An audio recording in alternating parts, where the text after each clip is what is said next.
Can we begin, sir? Yeah. Yes, sir. Yes, sir. Yes, sir. Respected Father Dr. Viju P. Devasi, the campus director, Father Sunny Joseph, the campus administrator, Father Anthony, panel members, heads from the various schools in the departments, dear colleagues from the across Christ campuses, my dear Christ child. A very good afternoon to you all. Once Swami Vivekananda said, हमें ऐसी शिक्षा चाहिए जिससे चरित्र का निर्माण हो, बुद्धि का विकास हो, मन की शांति बढ़े और मनुष्य अपने पैरों पर खड़ा हो सके. So we need such education which builds the character, develops the intellect, enhances the mental peace, and enable one to stand on his or her feet. So probably all these essence of the education we could find in our old ancient education system. But the modern education system is considered probably they're educating people to run for a job, to grab for a job. However, there are the few institutions and the universities who are doing differently and excellently to develop the intellect. At the same time, they build the character as well in the students. But now the entire country need now to work on the same model. So in order to transform our education system from the job seeker to the job creator, the new education policy 2020 is announced. There are many good proposals, provisions, but at the same time, they are full of the challenges as well towards the various stakeholders in terms of the implementation and all.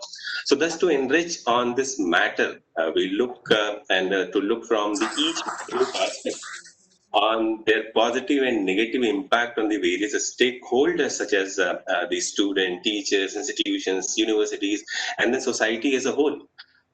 This evening, we have a panel of experts with us from the different background, but they are instrumental in the policy making related to the education. So on behalf of the Christ deemed to be University Delhi campus, I take this opportunity to formally welcome our esteemed panelist, Ms. Ruchi Dana, partner and executive board member, Dana Group of Companies, Dubai, Dr. Ujjwal K. Chaudhary, Pro Vice Chancellor at Mass University, Dr. Chetan Singhai, member of the Committee for Finalizing the New Education Policy 2020, Dr. Anil Pinto, Registrar, Christ deemed to be University, Mr. Akram Haq, the editor, Policy Times, who will also be the moderator, esteemed moderator for this the panel discussion. So I extend a very hearty and a warm welcome to all the panel members to this panel discussion. Welcome you all. I also extend my hearty welcome to Reverend Father Viju P. Devasi, the campus director, Reverend Father Sunny Joseph, the campus administrator, and the Father Anthony to this panel discussion. I extend my hearty welcome to all the participants, the faculty, staff, students from the across the Christ campuses to this the panel discussion. At this moment, I also take this opportunity to congratulate and thank Dr. Chabi Gupta and Dr. Benjiger from the School of Social Sciences for arranging such a great panel and operationalizing the entire event. So thank you so much, ma'am and sir. I'm very sure that a lot of is waiting to come out from this discussion, from this panel discussion, and will give a direction to us as a academician to get ready and to adopt the changes. So once again, I welcome you all. Thank you very much. I now request Reverend Father Viju to please address the gathering. Good afternoon. Good afternoon. I hope I'm audible and I'm visible to you as well. Yes, Father. Thank you. Dear Dr. Ujjwal Chaudhary, Dr. Chetan Singhai, Dr. Anil Joseph Pinto, Ms. Ruchi Dana, Mr. Akram Haq, Professor Dr. Sanjay Rastogi, Head of School of Finance, Commerce and Accountancy, Dr. Surega, Head School of Humanities and Social Sciences, my dear faculty colleagues, dear Christites and ladies and gentlemen. First and foremost, let me acknowledge the presence of eminent guests, panelists present on this platform for the webinar on our new education policy. I appreciate and thank the galaxy of esteemed resource persons present as panelists and as a moderator for the day. On behalf of the entire academic community of Christ deemed to be University Delhi NCR campus, I extend a warm welcome to all of you and invite you all for an open, erudite, and meaningful discussion and interaction today. Undoubtedly, India was or is in need of a revised education policy which is progressive, proactive, participatory, and data-driven or evidence-based. We are in need of an education policy which will make our nation a dynamic knowledge society, education being accessible to all, education that promotes not only our cognitive capabilities, but socio-emotional, ethical, and even spiritual faculties of human person. We need a holistic perspective, whole person education focus. We need an education policy which promotes equality, that appreciates diversity, respect for all, social and environmental sensitivity and concern. We need an education policy that upholds respect for individual freedom and space, freedom of expression, and even the freedom to dissent and have differences of perspectives. We also need to focus on quality education, student-centered learning, outcome-based education, technological integration, and creative innovation in education. We have been reading and hearing a lot of deliberations and discussions these days on NEP that aligns as well as that shares apprehensions about the new education policy. We have vice chancellors and academicians writing for and against the NEP. We have newspaper and other media articles for and against NEP. Some of the apprehensions raised to me are unfounded, and some of them need more clarity, interpretation, and maybe even revisiting. We have an education policy approved by the Cabinet of Ministers now. We need implementation intentions, respecting the perspectives of all stakeholders of education and upholding the interest of our nation. I have strong hope that this webinar and the discussions will help us to understand the NEP more closely and deeply, the opportunities it offers, and the challenges it poses. Once again, I acknowledge and thank the great galaxy of resource persons. I thank Dr. Sanjay, head of the School of Commerce, Finance and Accountancy at Delhi NCR campus, and all my faculty colleagues, especially Dr. Chabi and Dr. Bensigar, and the student friends who planned, worked for putting up this webinar. I wish you all a very fruitful and engaging time of learning. All the very best. Thank you. God bless. Thank you so much, Father. Thank you so much for kind words and giving the opening remarks. Now I would introduce the esteemed panel members, the moderator for the session. I really feel privileged to introduce you, Mr. Akram Haq, the moderator for this panel discussion. Mr. Akram Haq is the founder editor of the Policy Times. The Policy Times is a New Delhi-based media on public policy and the foreign affairs.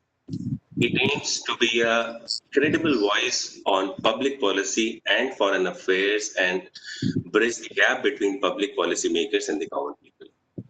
Before starting his venture, he worked as Senior Assistant Director in the multinational and then international policy and strategy division of the FICCI, one of the India's largest and the oldest the industry association. Before FICCI, he was with the CII, Confederation of Indian Industry. Previously, Mr. Haq was the served as a senior editor at the Raman Media Group, and the faculty member at the Department of the Economics in a prestigious management institute teaching BBA and MBA students about the various streams of the economics, including fundamentals of economics, business economics, macroeconomics, welfare economics, etc. I welcome you, sir, and I now hand over the session to the Akram, sir, to take the session forward. Thank you. Thank you so much, Sanjay sir, for the kind introduction. I think I'm more like one of your students participating in this webinar today. And I actually want to learn a lot from our esteemed speakers with permission from Father Dr. Viju.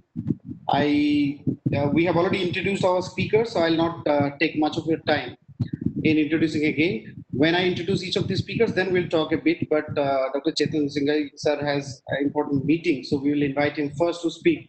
The format that we follow, we'll have individual speeches by our speakers on the topic. Then this will be followed by Q&A, answer discussion. A couple of points. So I run a media based in Delhi called Policy Times. Purpose of starting this, I had a very nice job. The purpose of starting is that I wanted to make a difference on the ground in this beautiful country called India. We are living in this country and there is only one objective that we want to serve the purpose, and I think we all do share that same objective. In our lifetime, we want to see India as one of the most prosperous, peaceful, developed nations in the world. Now, to achieve that, we are striving and trying since last 70 years, but we have not done. So we have not achieved what we want, but it is still one of the best countries, but not reached to the destination, which means there is tremendous amount of work to be done on ground. Now, when it is so, India can only become one of the beautiful countries of the world when it has one of the best education systems of the world. Now, without having a better and best education system, we cannot be the country that we desire or we aim to be. And in this context, we have a new education policy, and many says it's the national education policy. So national education policy has been implemented many times, 2 times more before this 2020. And one was in 1960s, the other was in 1986, but I remember if I'm not wrong. So I'll not go details into what is there in the new education policy. I would request, in fact, Chetan sir to share a brief about, because he was part of making this important paper, important policy. But what I'm really very happy to share with you all is that more than policy making, India is one of the best countries to make best of the policies in the world. But the biggest disadvantage that we have, the implementation part of it. No policy, a policy is just a piece of paper, nothing else. Unless there is a clear roadmap and a clear implementation of it, we have one of the best constitutions of the world. But, the implementation part is always a big question that we need to, and there, participation of all stakeholders makes a huge difference. So I'm very happy that Christ University has chosen the implementation roadmap or a discussion on this important part. And I would request all our speakers to focus on how can we implement this new education policy. But before that, I want to invite our first eminent speaker of the panel, Dr. Chetan Singhai, who is a member of the committee for finalizing new education policy 2020. He is also a deputy director of Ramaiah Public Policy Center in Bangalore. He obtained his doctoral degree, PhD, from National Institute of Advanced Studies, Indian Institute of Science campus in Bangalore. And he did his MPhil from Center of Study of Law and Governance from JNU in Delhi. Now, he's a recipient of Social Justice Medal Award by the Ministry of Law and Justice, Government of India, for his service towards human rights and women empowerment by Honorable Chief Justice of India in 2007. He is associated with QS ranking also as senior consultant, and he's also member of Academic Council, Karnataka Residential Educational Institutions Society, CRISE, the government of Karnataka. Currently, he has been nominated as member of the committee to finalize the draft. He was the member of the committee of the draft new education policy constituted by the MHRD ministry. I request Dr. Singh to kindly share your remarks. Thank you, Dr. Akram, for your introduction and the context that you have set forth. And Dr. Sanjay, thank you so much for the background. Father Dr. Viju, thank you for bringing up the context in which we need to engage in a dialogue on NEP. And I really appreciate the three important terms that you refer to, Father Viju. One is the evidence-based policy. Second is with regard to the concerns of implementation. And third is with regard to certain clarifications or doubts that are emerging in the way how NEP 2020 is read and also interpreted. So that's in that context, I think you have all three of you have set a very appropriate frame for us to engage in a dialogue and debate. Thank you so much for that. Thank you, Christ University, Delhi NCR campus for having me. Now, I have got few minutes to engage in the background about the policy life cycle, key highlights of higher education reforms the NEP recommends, and third, what are the major changes that we are going to see? I can call them as fundamental changes as a result of NEP in higher education. So with these 3 pointers, I would like to engage in my presentation. Unfortunately, as Mr. Akram said, in fact, to echo one of the concern of implementation, the reason I have to leave is the Karnataka government's task force on implementation. Today, we are submitting the report to the government on implementation. So that's the reason that a little bit of hurry there. But yes, I'll come back to the points eventually in the question answer also. Let me start my presentation. Okay, somebody give me a clue if you can see the slides there on the, yeah. Yes, Is it visible? slides are Yes, there, thank you. slides are there. Yeah, so I have acknowledged very deeply, especially the theme of the webinar. Are we ready, or in what way we need to be ready? That's why I titled it as State of the Need, State of the Aspiration, and State of the Practice. So what NEP talks about is the state of the aspiration for the country, which sets in the direction, in the absence of a direction for the last 34 years. And it kind of envisages the next 30 to 35 years. Because if you see the NEP 2020 document, one important point that stands out is the temporality component of the policy, because it has set certain timelines, 2022, 2032, 2035, 2040, and so on and so forth, so that it kind of exposes not only the institutions and the individuals who are associated with higher education, but also the government, making it accountable to achieve them, which was missing in the previous policies. In 1968 policy, 1986 policy, we did not see the temporality component as evident as it is there in the NEP 2020. That's something we need to take into account with much of optimism while it sets forth the aspiration. And also, as Father Viju said, we need to also account for what is the evidence on the ground to engage in a policy, because policies can be engaged by experts and experienced personnel. But what is the evidence which kind of aligns the expertise and the experience, which accounts for? That's the state of the practice. And the state of the need is again driven by evidence. So in that background, let me go to the policy life cycle. How did this policy kind of envisage to itself to the present version, which is there in the public domain? Yeah. So in essence, what we see is, as I was sharing, that a policy is the acronym of the policy can be deconstructed into 3 parts. The PO of the policy is something which we always see as periodically organized. LI is what something that we need to reflect is something which is legally induced. And CY of the policy is something which we envisage what are the calculated yields. So in a way, if you see the policy in essence must capture all these entities, periodically organized, which is very important, but unfortunately we did not have for the last 3.5 decades, legally induced. So constitution becomes a reference point as a legal document to always engage in policy making, and yields for whom and what are the impacts that we envisage. So policy wanted to take an approach. The committee initially thought about what kind of approach we need to adopt, because one, it has been long time we never had a policy. We had committees and reports, wherein we had the National Knowledge Commission report, Yashpal Committee report, for especially I'm talking about higher education here. But we need to have a policy. At the same time, it has to see the next 35 to 40. So in retrospect as well as for prospect. So what kind of approach we need to envisage?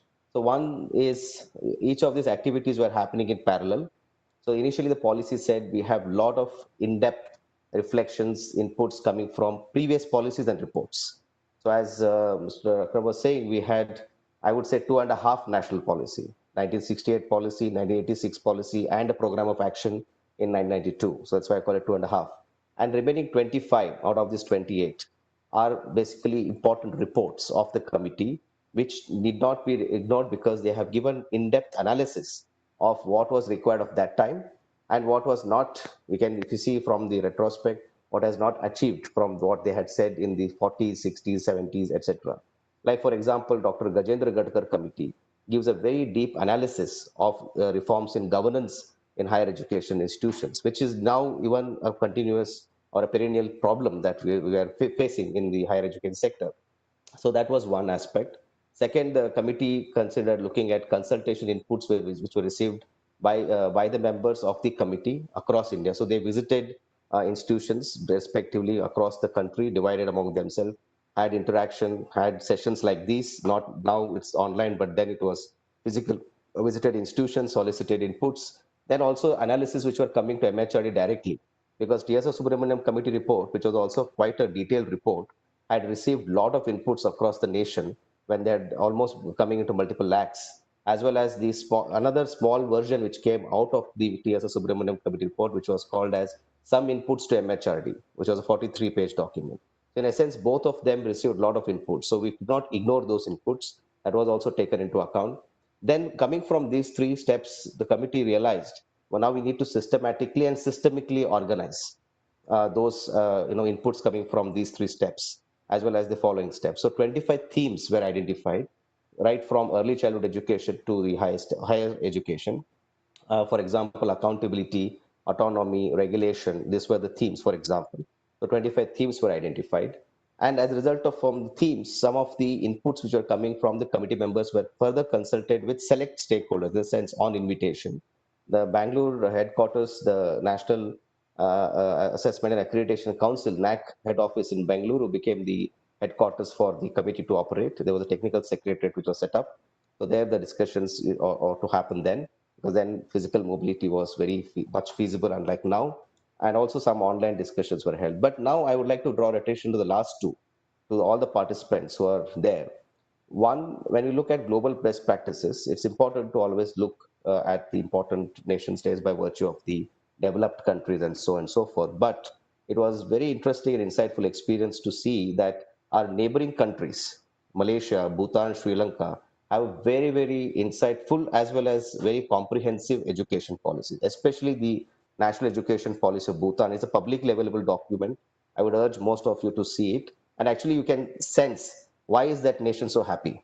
Because they have given so much importance to education. And more importantly, they have underplayed the term education and emphasized more on the word learning, which also you see in the NEP 2020, the emphasis on the word learning rather than education, where the student becomes heart of learning. And then literature survey, I'll be a little provocative here for all the participants, that what was important is that a policy is also dependent upon research.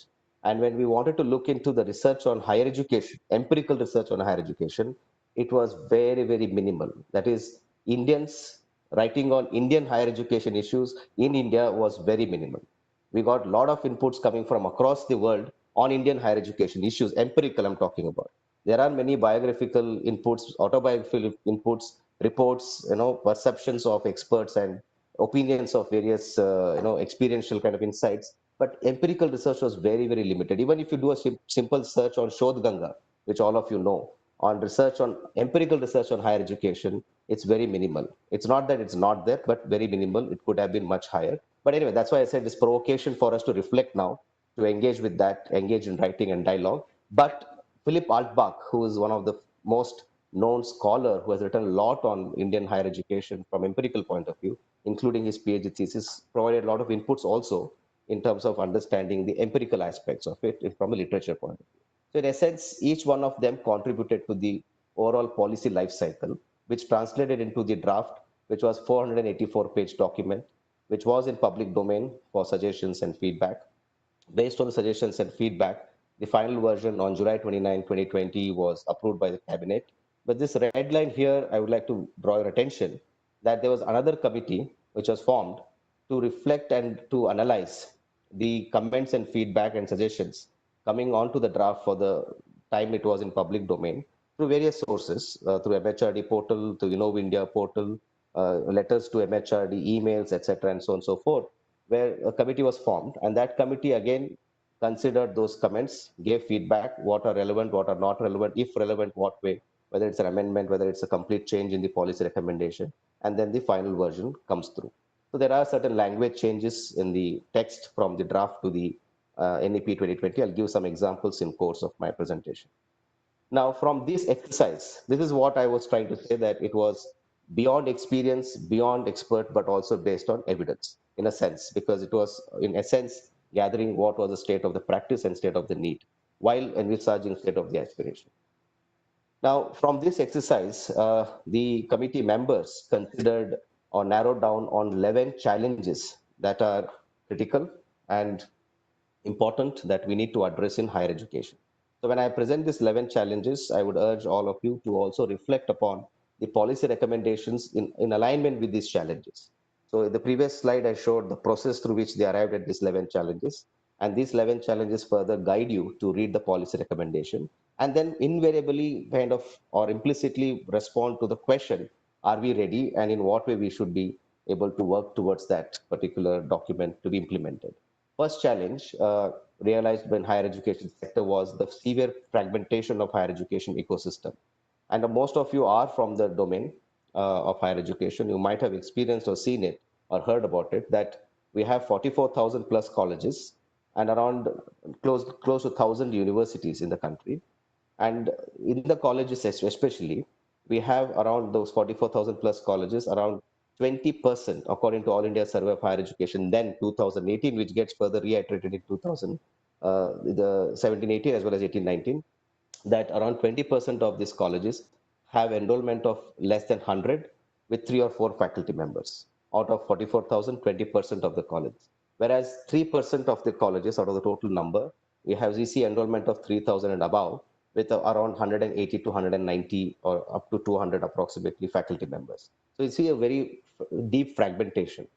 So majority of that numbers are with very minimal number, and it will affect resource optimization, resource utilization, and invariably affect the quality and sustainability of those colleges, right?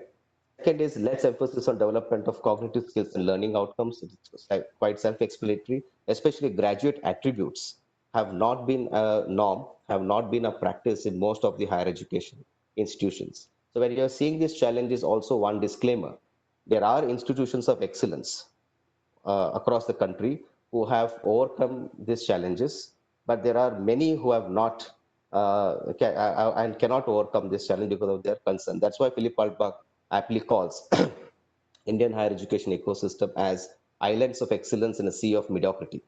So when I'm talking about the challenges, I'm not considering the islands of excellence. I'm talking about the majority who are facing those challenges. And a rigid separation of disciplines. I think most of us echo this concern. We are unable to, harness multidisciplinarity at our institutional level. There's no regulatory authority which would come and say, don't engage in this multidisciplinarity. At our individual level also we can, but at the same time, the regulatory mechanisms currently are not supporting or providing that support, that kind of a frame to engage in multidisciplinary. So both ways, at a systemic level as well as the institutional level, we need to harness multidisciplinarity and overcome our silos. Then limited accessibility. This has been a perennial problem in terms of the GER, gross enrollment ratio. We are very low, even as compared to Brazil. Leave alone the South Korea or US and others. We are very, very low in terms of gross enrollment ratio. This is a very big problem. And limited teacher institutional autonomy has been another challenge. I think most of you echo that concern, because most of the institutions, not all, have this challenge of accountability or emphasis towards more compliances, monitoring, and so on and so forth. Then inadequate mechanisms for merit-based career management and progression is a major challenge. Lesser emphasis on research. More than university, I would want to emphasize on college. There is a scope. I understand there are challenges that a college teacher must spend 16 hours in a week as assistant professor to teach, and maybe sometime more depending on the need of that time. But now institutions now have to harness resources and appropriate mechanisms have to be made to build in that environment or ecosystem for research. And it could be research for teaching, not necessarily research for research also. So one can be a researcher teacher who could engage in upgrading up and updating their knowledge, but that's a challenge. And suboptimal governance, as again Father Viju mentioned, the certain vice chancellors who have engaged in debates about the NEP per se. The very issue in the country is that there have been equal number of articles or opinion pieces about the suboptimal leadership in most institutions, as and when we see in terms of higher education. And here, for example, as I said, there are some language changes from the draft to the final version. I can give one example: an ineffective regulatory system. The draft was more and more critical by saying it was a disempowering regulatory system. In the revised version, the term is ineffective, but the idea is that a regulatory system must be an enabler. It should empower institutions, but they should not always continue to provide this notion of monitoring or surveillance. That's another challenge.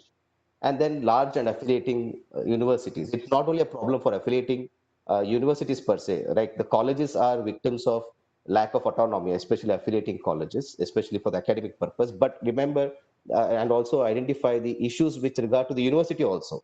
They'll spend unwarranted and unwanted time and resource to manage this affiliating system. They have become mere examination centers rather than being truly a university per se, in many sense of it. So both wise, it is a challenge. So these are the 11 main challenges that have been identified by NEP as a context or as a preface to engage in making policy recommendations. I will not respond to all the policy recommendations for these challenges. I will take only a few examples to set forth for discussion and questions if there are any. Now, to make the ineffective regulatory system more effective and to make the regulatory system become more empowering for the institution, the NEP recommends setting up of 4 independent autonomous verticals under one meta body called Higher Education Commission of India.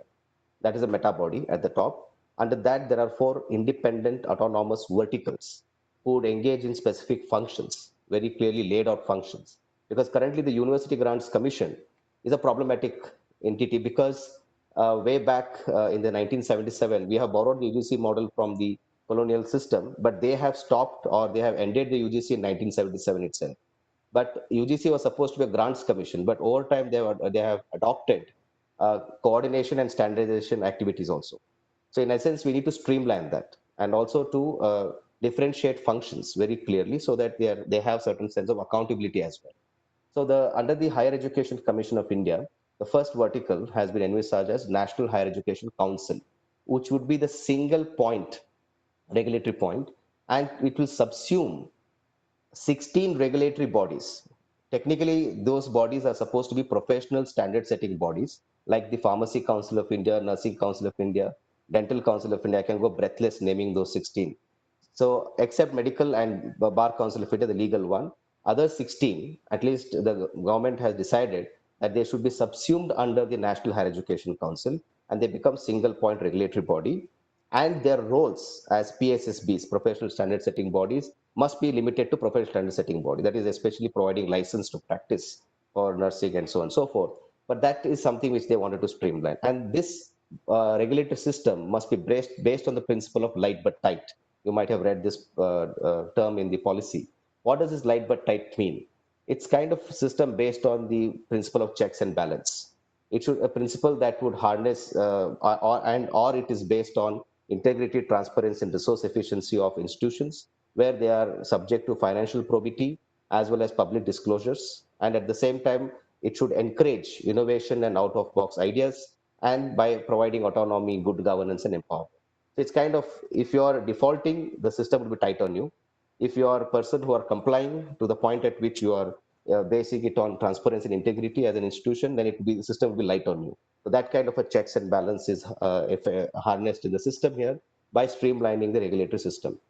Now, second, National Accreditation Council is another vertical, which would now take away the NAC. NAC is currently a body under UGC. So NAC would become an independent body under the Higher Education Commission of India. Then Higher Education Grants Council, the UGC's main role of grant making would be now brought under Higher Education Grants Council, which would not only fund institutions for developmental activities as per the need, but also provide scholarship to students when they would like to avail certain accessibility, have certain accessibility to certain programs. Then about academic, we don't, UGC is also doing the academic activity.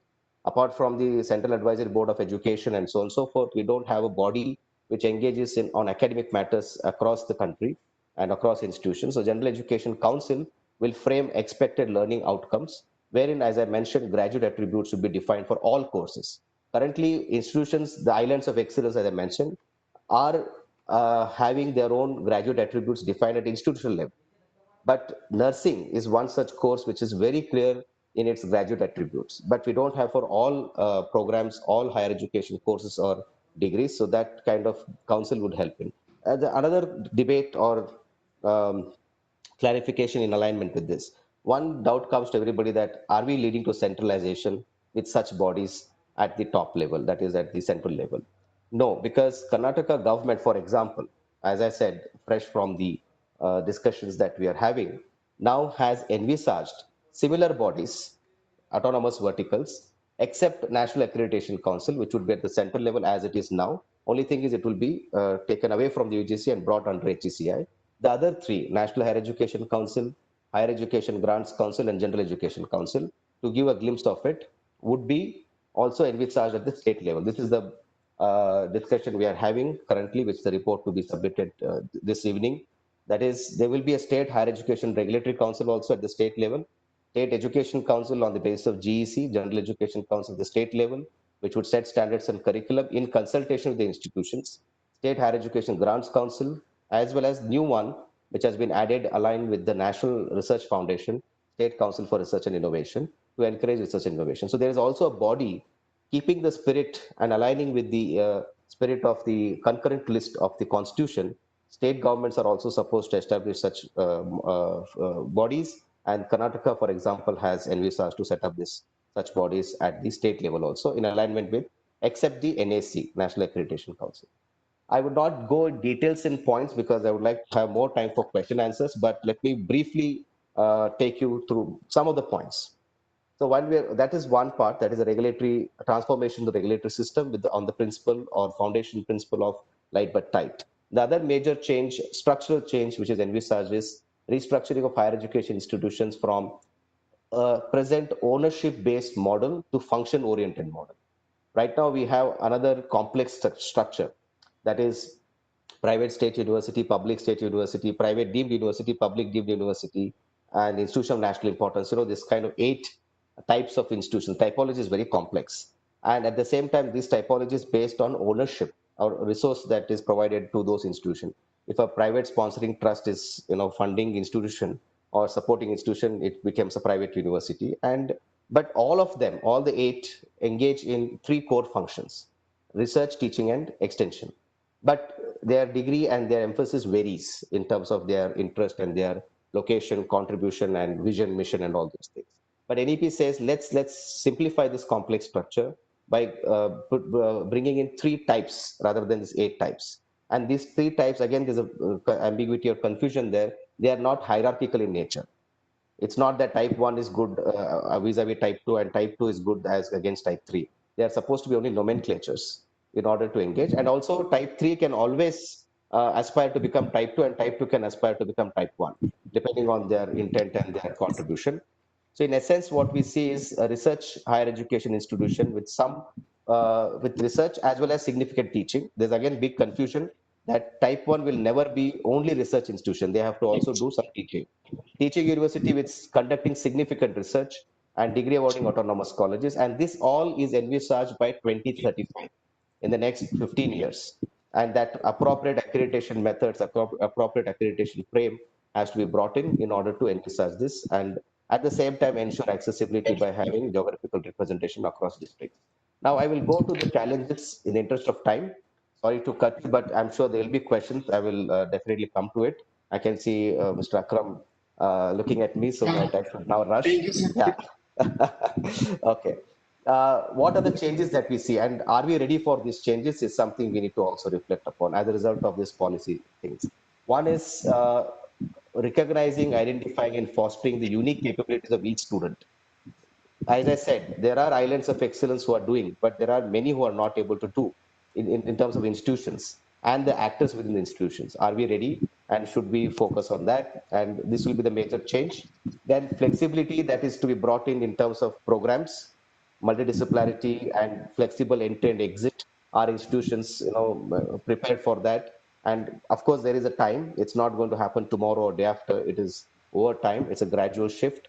Then rigid separation and creating multidisciplinarity on campus across individuals, creating their attitudes for multidisciplinarity. Then emphasis on conceptual understanding, curriculum must harness that. Creativity, critical thinking has to be encouraged. Life skills, very important. Policy gives a lot of emphasis on life skills, which has to be brought into the curriculum. And focus on formative assessment of learning rather than summative assessment in order to arrest this whole culture of coaching classes. You must be surprised that overall budget one can see in terms of the total outlay of this coaching center comes up to 4,228 crores per year, right? It is not that far from the budget of higher education also. So this is the evidence on the ground. But ideally, a student getting through an undergraduate degree must be eligible to write civil service exam. But why is that they have to go to the coaching center to get through those kind of exam? Is a big question, I think. And that's where we need to arrest the coaching culture by making our institutions more and more creative, critical thinking, and so on and so forth.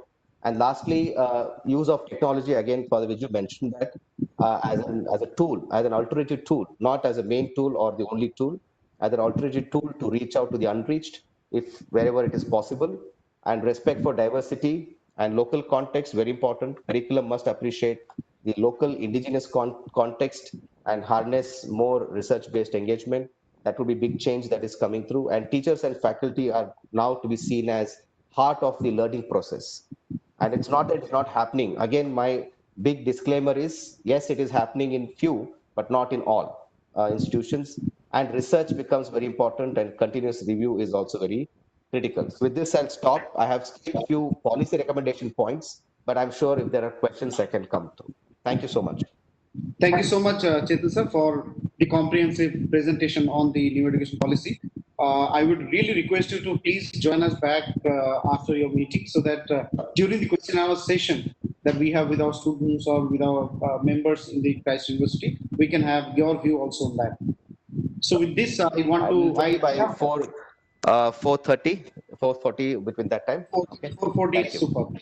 Yes, thank you. Thank you so much. Thank you. Sorry to slip away for now, but I'll come and join at 4:45. Thank you so much. I have a couple of remarks, but I'll not share that. I would straightly welcome our next speaker and request her to speak. Dr. Ruchi Dana is a multi-award winning doctor, thought leader, innovator, entrepreneur. She is also a board member of the Dana Group.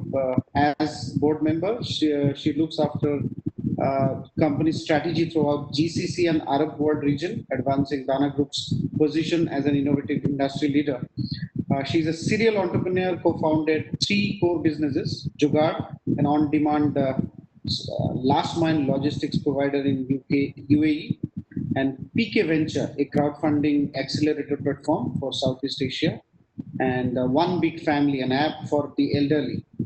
Now, I'll just quickly say that Dr. Ruchi Dana is an experienced board member with a demonstrated history of working in the investing, startup, medtech, life science, industrial engineering, and retail industry. With this, we can easily understand she belongs to industry. And that was my actually point, that yesterday I interviewed 2 eminent personalities or minds of this modern time. One is the current owner of the British East India Company, which ruled India for 100 years, and Sir Dr. Vasily, who is one of the largest owner of one of the largest investment advisory companies of the world. And there were 2 conclusions that came out from the interview that we had today. And the first was employable education, and the second was industrialization. So ma'am belongs to that category, because if we are not able to employ people, because we are one of the largest countries with a huge number of talent pool, but they have to be either employed or made entrepreneur to survive and thrive in this country. So Ruchi ma'am, over to you for your remarks. I would only request that if you can stick to 10 minutes so that we can have views from all speakers, and then we'll go for the question answer. Over to you, ma'am. Sure. Thank you so much, Mr. Akram. It's actually a very genuine pleasure to be here. And Dr. Chetan covered almost like all the points that I had. So I'll stick myself to much less than 10 minutes. And I would like to like make the points through a personal story that I faced myself. So I'll just briefly go about my background. I was born in Libya. It's in north of Africa. So I did part of my schooling from Libya, and then when the Libyan sanctions happened, her family moved to Dubai. So I did part of my remaining schooling in Dubai, and then I went to medical college in India, to Aligarh Muslim University. And after that, I did my MBA from Stanford University in the US. So I've actually studied in 4 different countries, as I know the education system of 4 different countries from my own like education. So I would love to like first of all congratulate India for the new education policy. I think it's a very good policy.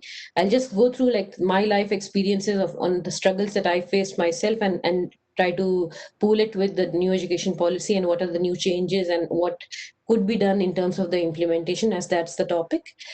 So the new education policy is a forward-looking document with the vision to create an education system that contributes directly to transforming the country, providing high-quality education to all, and making India a global knowledge superpower. So as Mr. Akram mentioned, like in terms of employability, like India is the next best destination to actually get the workforce, because like if you look at the current geopolitical situation, not just between India and China, but even worldwide, like China is getting like sort of being put in on the back foot because of like certain issues that have been coming up recently. And even apart from that, like even before this happened, China itself had its own issues in terms of like labor workforce and all, because like the monthly wage of workers was increasing so much, and they're the country was getting so rich that you don't find enough workforce to actually take care of the operations. So India could be the next destination.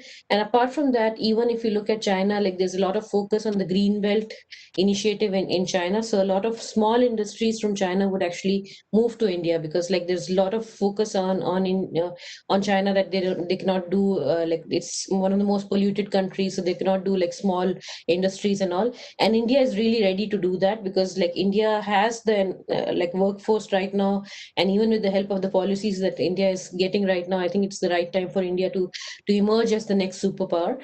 And the new education policy would actually help quite a lot to like even make the next generation ready for like equipping these opportunities that could come to India. So I'm sitting in Dubai. I understand that India is the next best destination for like almost all the industries that you see. And even in terms of talent, there's so much talent in India, but it's just like up to the country itself to take advantage of the opportunities that are coming across because of the geopolitical situation, and make sure that the next generation is ready with with the correct skill sets to be able to tap into the potential that India has. So I'll go through my personal background. When I was, my parents were both doctors. So I did part of my schooling from Libya, part of it from Dubai. And like, even during my childhood days, I used to like break up a number of toys. I used to invent new toys on my own, like taking the motor from a car and putting onto a boat and things like that. So I really loved innovation. But just because my parents were doctors, and like the education system in India, like I studied in CBSE board even in Dubai. So the education system was such that you had to choose your subjects very early on. And like the only thing that was in my mind all through my childhood was that I used to see my parents as doctors, see the call duties and the kind of respect that they used to get. So I thought that it's just that's the only way forward. I'll have to become a doctor. So I went to medical college. I actually got in the first attempt during just after my 12th standard itself. I got into a number of medical colleges. I worked really hard, and I chose Aligarh Muslim University because of its ranking in the medical college. So it was one of the best universities to get into. I was really excited. I loved the education there. I found a very good professor who was my mentor, and he helped me out in terms of like writing new papers, presenting new papers. I was the first student of my university to get travel grants to go abroad and present papers. So that was a really exciting point of time in my life. So the reason for these papers was that I was inventing some low cost devices in my university, and this professor was really unique, and he used to help me out in terms of like submission of these papers and all. So after like presenting these papers worldwide, getting all the respect, I was really like on a high back then.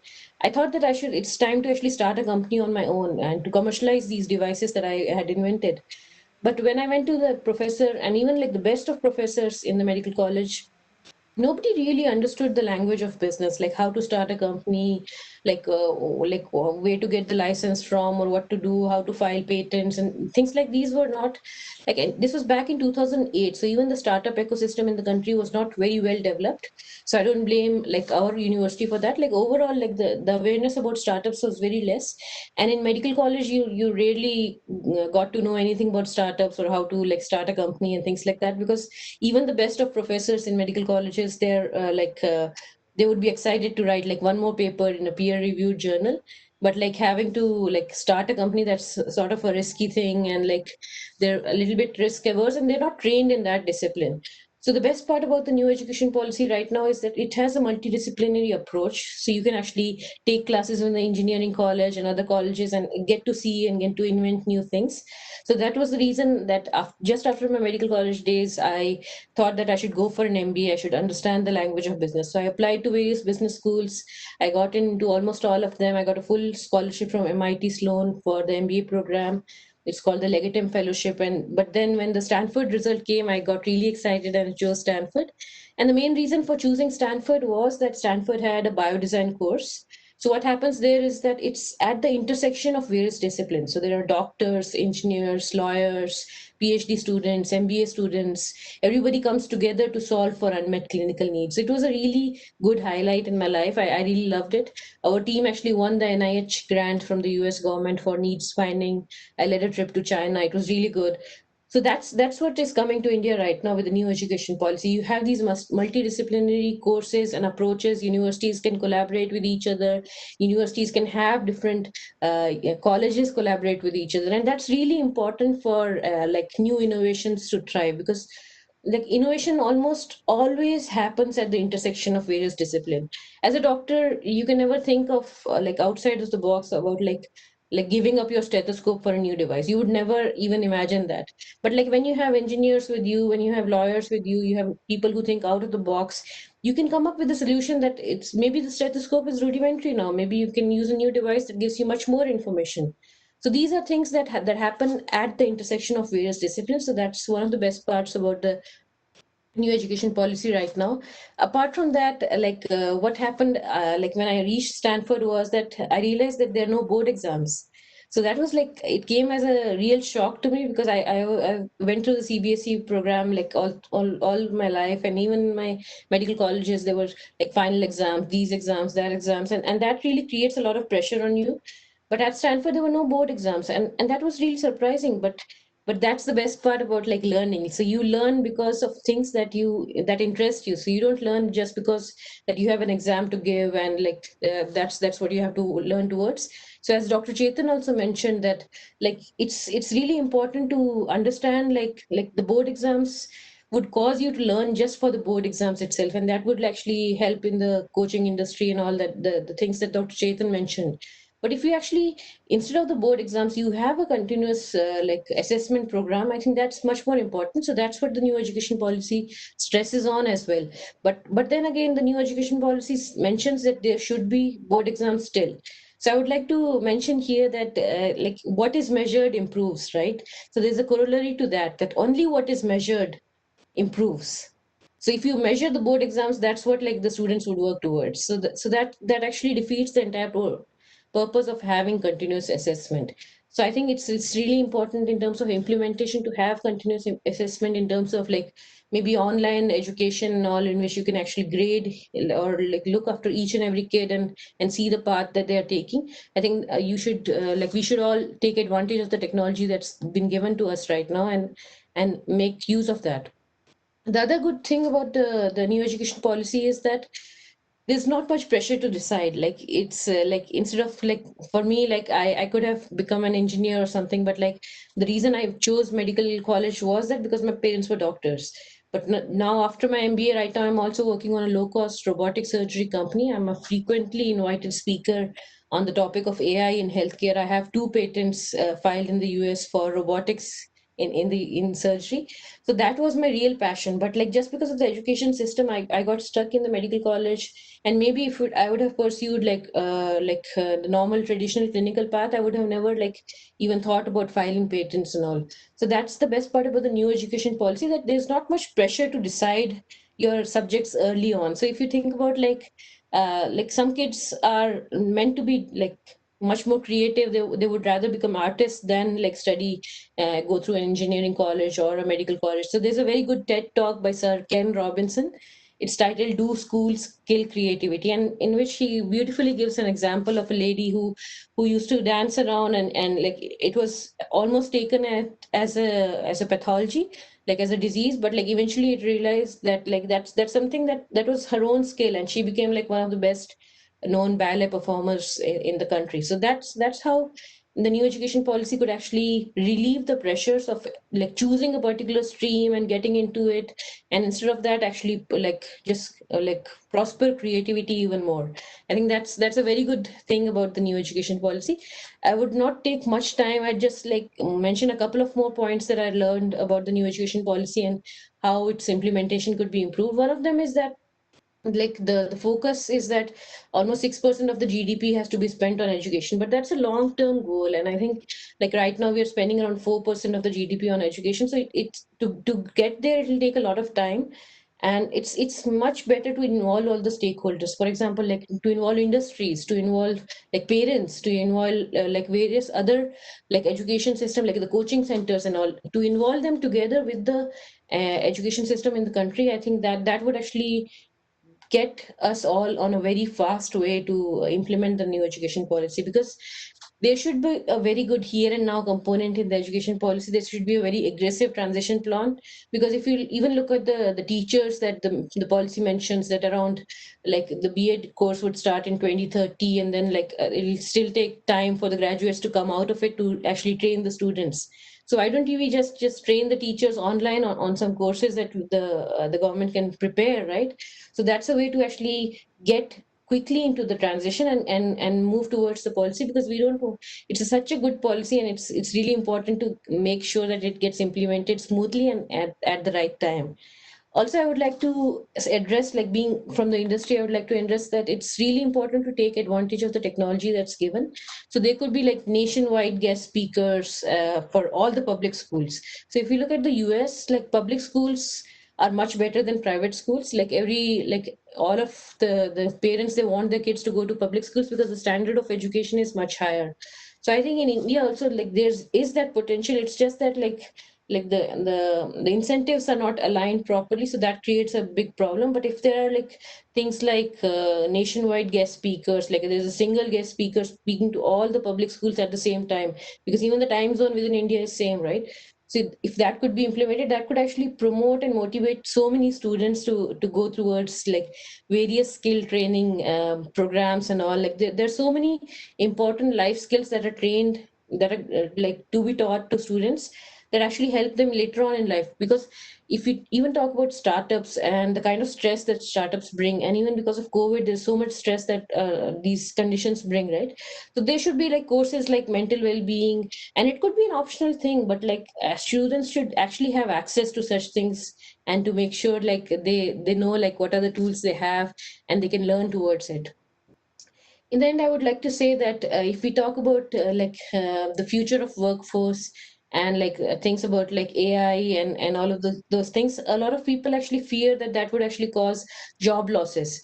But I would like to stress like it's really important to focus on like key skills, and these are the people that actually thrive a lot. So these are called polymaths. So what they are is they are generalists in various fields. So they understand like the basics of many fields, and they're able to innovate quite a lot, and they are the ones who would then like program the computers to work on an AI model. So instead of like being super specialized on a single field, and then like that's one way to go about it.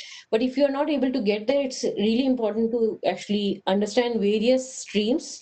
For example, I understand medicine because I'm a doctor. I understand business because I did my MBA, and I work on startups. I understand like many things just because that I knew that this is an important skill set, and I would do anything and everything to make sure that I get equipped in that. For example, I'm on the advisory board of a cybersecurity program at University of California, Chico. And how did I get there? The only reason to get there was I knew that I could foresee that cybersecurity is an important skill that would be required in the near future in our companies, in other companies as well. So as an aspiring board member, I thought this would be a skill that would be really important, and it's really helping me quite a lot. So these are the people that actually make a difference, because they are skilled in various disciplines. And even if you ask them about like creating a new solution for a company, they're able to come up with solutions instead of like just working on the algorithms themselves. So I would end off with a quote by Leonardo da Vinci, who was a polymath. He said that learning is the only thing that the mind never exhausts, never fears, and never regrets. And what he meant was that like it's really important to have like skills in various disciplines, because he himself, he was an artist. He drew the Vitruvian Man, in which like there was a perfectly anatomical figure of a man within a circle and a square. And he was a painter. He understood anatomy very well. So he had a number of skills, and these are the people who actually change the entire generations to come. So I think like the new education policy actually helps in that front as well, because of the multidisciplinary approach. It's up to us to make sure that it gets implemented in the right way, and like we are ready to to support in terms of industry, in terms of like even parents, in terms of normal people. I think a lot of people would be ready to mentor as well, to give their time to make sure that the next generation of the country is actually working towards grabbing that opportunity that India has right now. Thank you. Thank you, ma'am. A couple of important points from the industry point of view and your experience, in studying in different part of the world, especially your experience with AMU. That was nice. Now, I want to invite our next speaker. I have again a couple of points, but I'll just quickly do before I introduce one of the I think greatest minds of modern time in different topics that we discuss, not only just education, but he's a specialized professional or academician in the media education sector or media education domain. Professor Ujjwal K. Chaudhary is Pro Vice Chancellor of Adamas University, Kolkata. He has very rich experience, in fact, in the media education. He has been Dean of MET, Dean of DGMC Media College in Mumbai. He's also, I think, I didn't know that, he was director of NSHM Media Design School and Dean of both Symbiosis and Whistling Woods International. And he is such a vivid speaker, speaker in an expert, often arrives in many TV channels. He writes almost in all papers in India, the neighboring countries of the world. But more than that, I think he is one of such few minds in this country at this time who is tirelessly and continuously working to improve India's education, improve the way India is working and functioning, as Father Viju has very nicely outlined the objective of a nation. Like he was talking about the freedom of speech and a lot of other, the real actually foundation stone of any education system for that matter. And Professor Chaudhary has been working on that. I would request Professor Chaudhary to kindly share your remarks on this. There are more actually to say about him, but I don't want to go. Then he will, start hitting me when we are off the record. Professor Chaudhary, over to you. You have to unmute yourself. Thank you, Editor Akram. Thank you very much for your very kind words. And congratulations to Christ College for organizing a very timely discussion that's happening now. And so far, what has been told has already brought in some of the key aspects of the new education policy. Let me start by telling if one policy or project is there for which I will congratulate the government of the current government, then I would like to congratulate the government for this particular policy. Demonetization made 86% of the entire currency in vogue illegal overnight and created the troubles that we know. GST, a great policy, but different GSTs at different parts of the country and different rates for different commodities. It was one nation, multiple rates. So that was skewed from the very birth. CAA, NRC, lot of controversies, particularly on community lines are there on that. But this is one policy which appreciators or apologists, anyone, or critics of the government, all would accept that is a great policy statement. This is a policy which has looked at every aspect of education. So you have this 5 plus 3 plus 3 plus 4. That means you start your learning at 3 years of age formally. There was informal toddler education, preschool education, which has now been formalized and institutionalized. So you have the first public exam at the end of 3 years of pre-primary and 2 years of primary education. After the first 5 years, that means after completing class 2. Then you have the second public examination at the end of class 5. And from 6 to 8, you have vocational skills added to the usual subjects that you have. And after 8, from 9 to 12, you have live projects and internships we could never think of. Live projects even in school. So undoubtedly, this is a revolutionary aspect or proposal for school education. Yes, 136 crores, 1.36 billion people do deserve a revolutionary, different, and qualitatively better education policy. Well, the last one, as has been told already by Sanjay ji, the last one was proposed or rather legalized or legislated in 1986.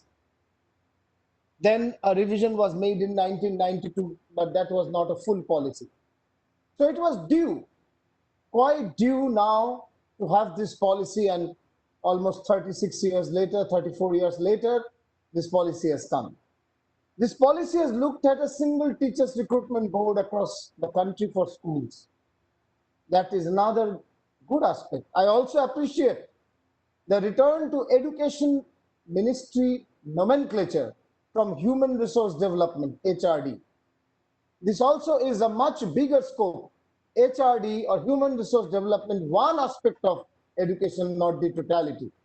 So much more transformational concept is education. Human resource development is more transactional concept. So obviously, this is a better return to the nomenclature. This policy talks about 4 years graduation, which is already the case in US, UK, Australia, Canada, and New Zealand. So it is going according to the international practice to make graduation of 4 years and then allowing 1 or 2 years of post-graduation depending upon the student's speed, acumen, and expertise to complete certain number of credits, which is the case across the world. The differentiation, this whole Brahminization of science and the mid-caste of commerce and Sudrafication of arts that has been done over years has been said no through this policy. So the differentiation between arts, science, commerce goes away. The same child can take a combination from all so-called 3 baskets. No stereotypes anymore. Education, training, and vocational learning. There is another Brahminization and Sudrafication within this. Education considered to be Brahmin and vocational training considered to be Shudra. This has been also done away with. Certificate, diploma, and degree all at the same time. I take admission in graduation. I complete 1 year. There is a mishap in the family. I have to leave education. I don't get anything under the current situation, but I get certificate under the new situation. I study for 2 years. My earning member in the family passes away. I have to stop education. I don't get anything under the current situation, but I get a diploma in the proposed system. And when I complete 4 years, I get degree. And also, there is a larger talk of larger autonomy of the university. A very good concept has been proposed, major, minor. We all know, I would like to, in a passing way, I would like to make a reference to Three Idiots film. One of the main characters, Madhavan, was studying in engineering, but his heart was in photography. And he left engineering in the middle to become a global photographer, a renowned photographer. But today, yesterday the system didn't give it. If you had taken BTech, you are just BTech. But the system proposed for tomorrow. You can have major in BTech and minor in photography. From music to microbiology, anything you can pick up as a minor, and that's good. If someone has to become a cyber lawyer, it's not enough to do LLB or BSc LLB. It's also important to do a minor in computer science that makes someone a complete cyber lawyer, or maybe in AI, ML, or any other subject related to computer science. Someone is studying engineering, BTech. Chances are that today we find 6 out of 10 BTech graduates later on try for MBA. So why not have a major in BTech and minor in management? So this is a good idea that has been brought. Choice-based credit system was already brought. It has been strengthened for that. I can go on counting some more very revolutionary ideas, but most of the important ones I've already counted. And certain other things have been pointed out by the previous speaker, Madam Ruchi. So we all salute, and in my opinion, any sane person, any nation-loving person would actually salute this sort of a policy. Now let me come to the other side of the story. We had the last bill, 1986 education policy, promised 6% of the GDP for education. Till date, whichever is the government, Congress, BJP, Janata Party, no one has crossed 3% of the GDP for education. Yes, we will give it an opportunity to this government to prove it. But the reality is that for 70 years, Kothari Commission talked about 10% of the national GDP for education. 1986, Rajiv Gandhi new education policy promised 6%. But not a single government in the country has ever given more than 3%. It has ranged between 1.8 and 3%. Not even half of what they have promised. If you look at state government budgets, some people have crossed 5%. Bengal has 5.1. Tamil Nadu has 6%. Kerala has 5.9. And the highest is Delhi state government, 26% of the total budget for education. National budget never crossed 3%. So we would look forward to that. So far it has not been done. And even 3% could not be spent by many governments, including the current government, in several years. So let's look forward to whether actually they spend 6%.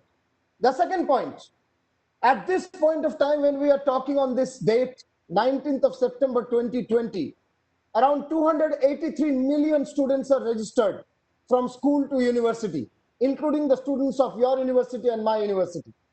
Out of this 283 million, at this point, 28%, 283 million is around 28.3 crores. 28% students have come online for online education, have migrated to online education, including the students of the two universities, yours and mine. But we have addressed out of 100 only 28 students.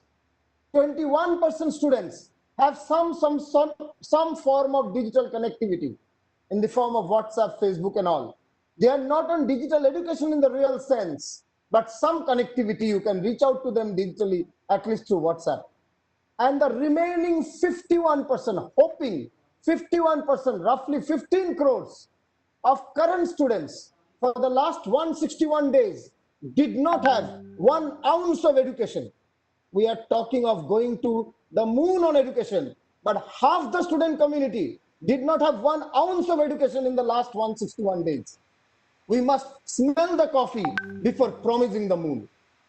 The reality is that whatever we say, I live in an air-conditioned classroom, office and home and travel through an air-conditioned car.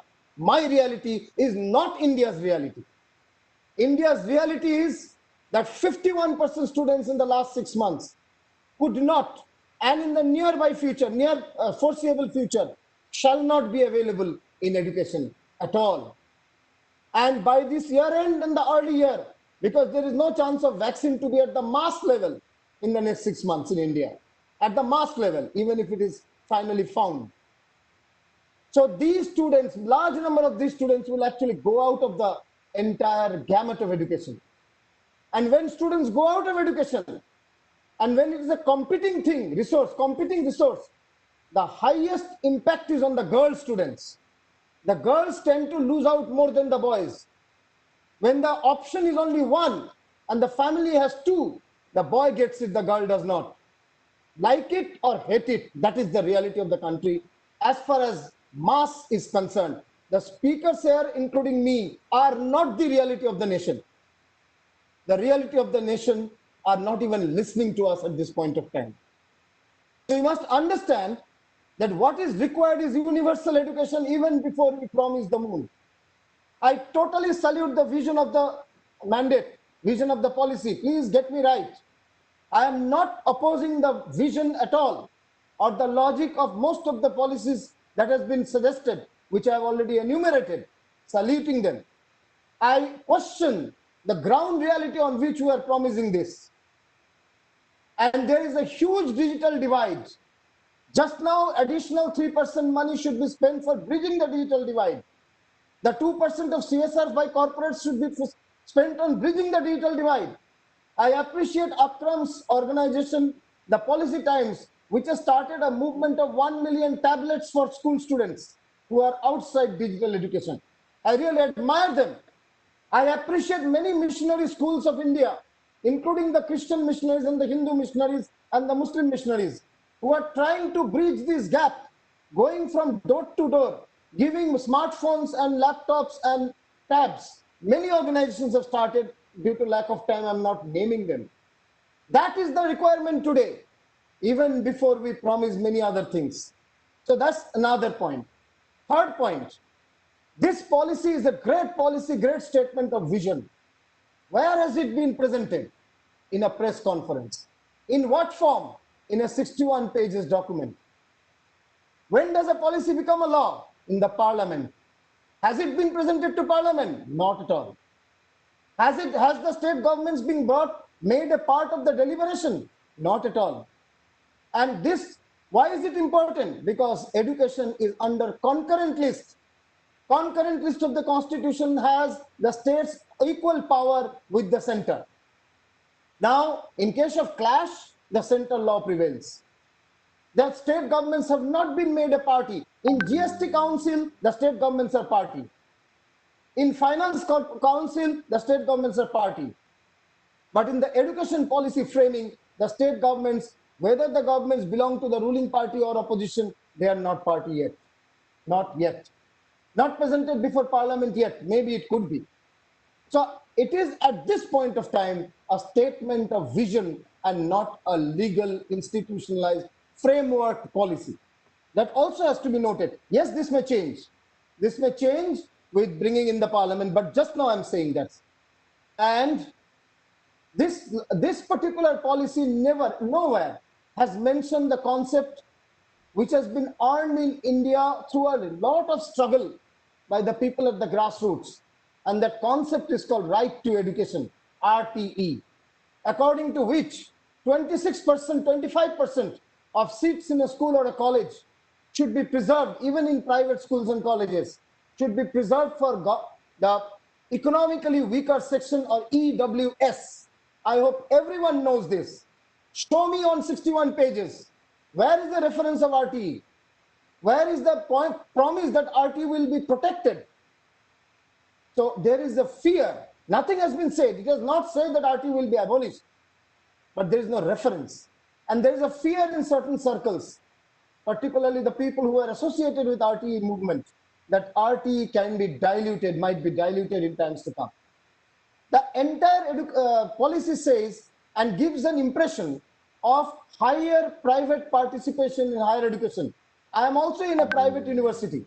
I do not dispute the role of the private sector in education is a very good role.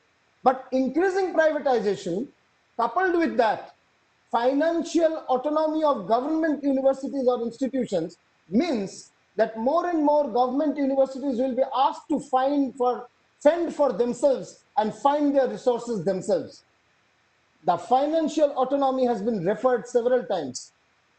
This gives a fear that the cost of education is bound to increase in times to come.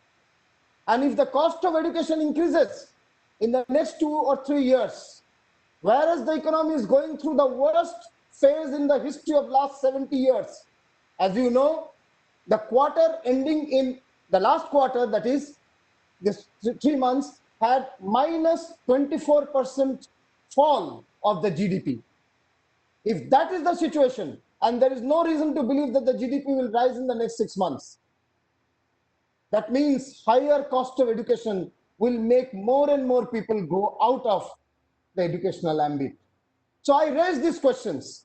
I raised the question on digital divide. I raised the question on legality of the policy, which I hope it will be. I raised the question on efficacy of 6% promise on education budget. I raised the question on behalf of the poor children of this country, where is right to education protected?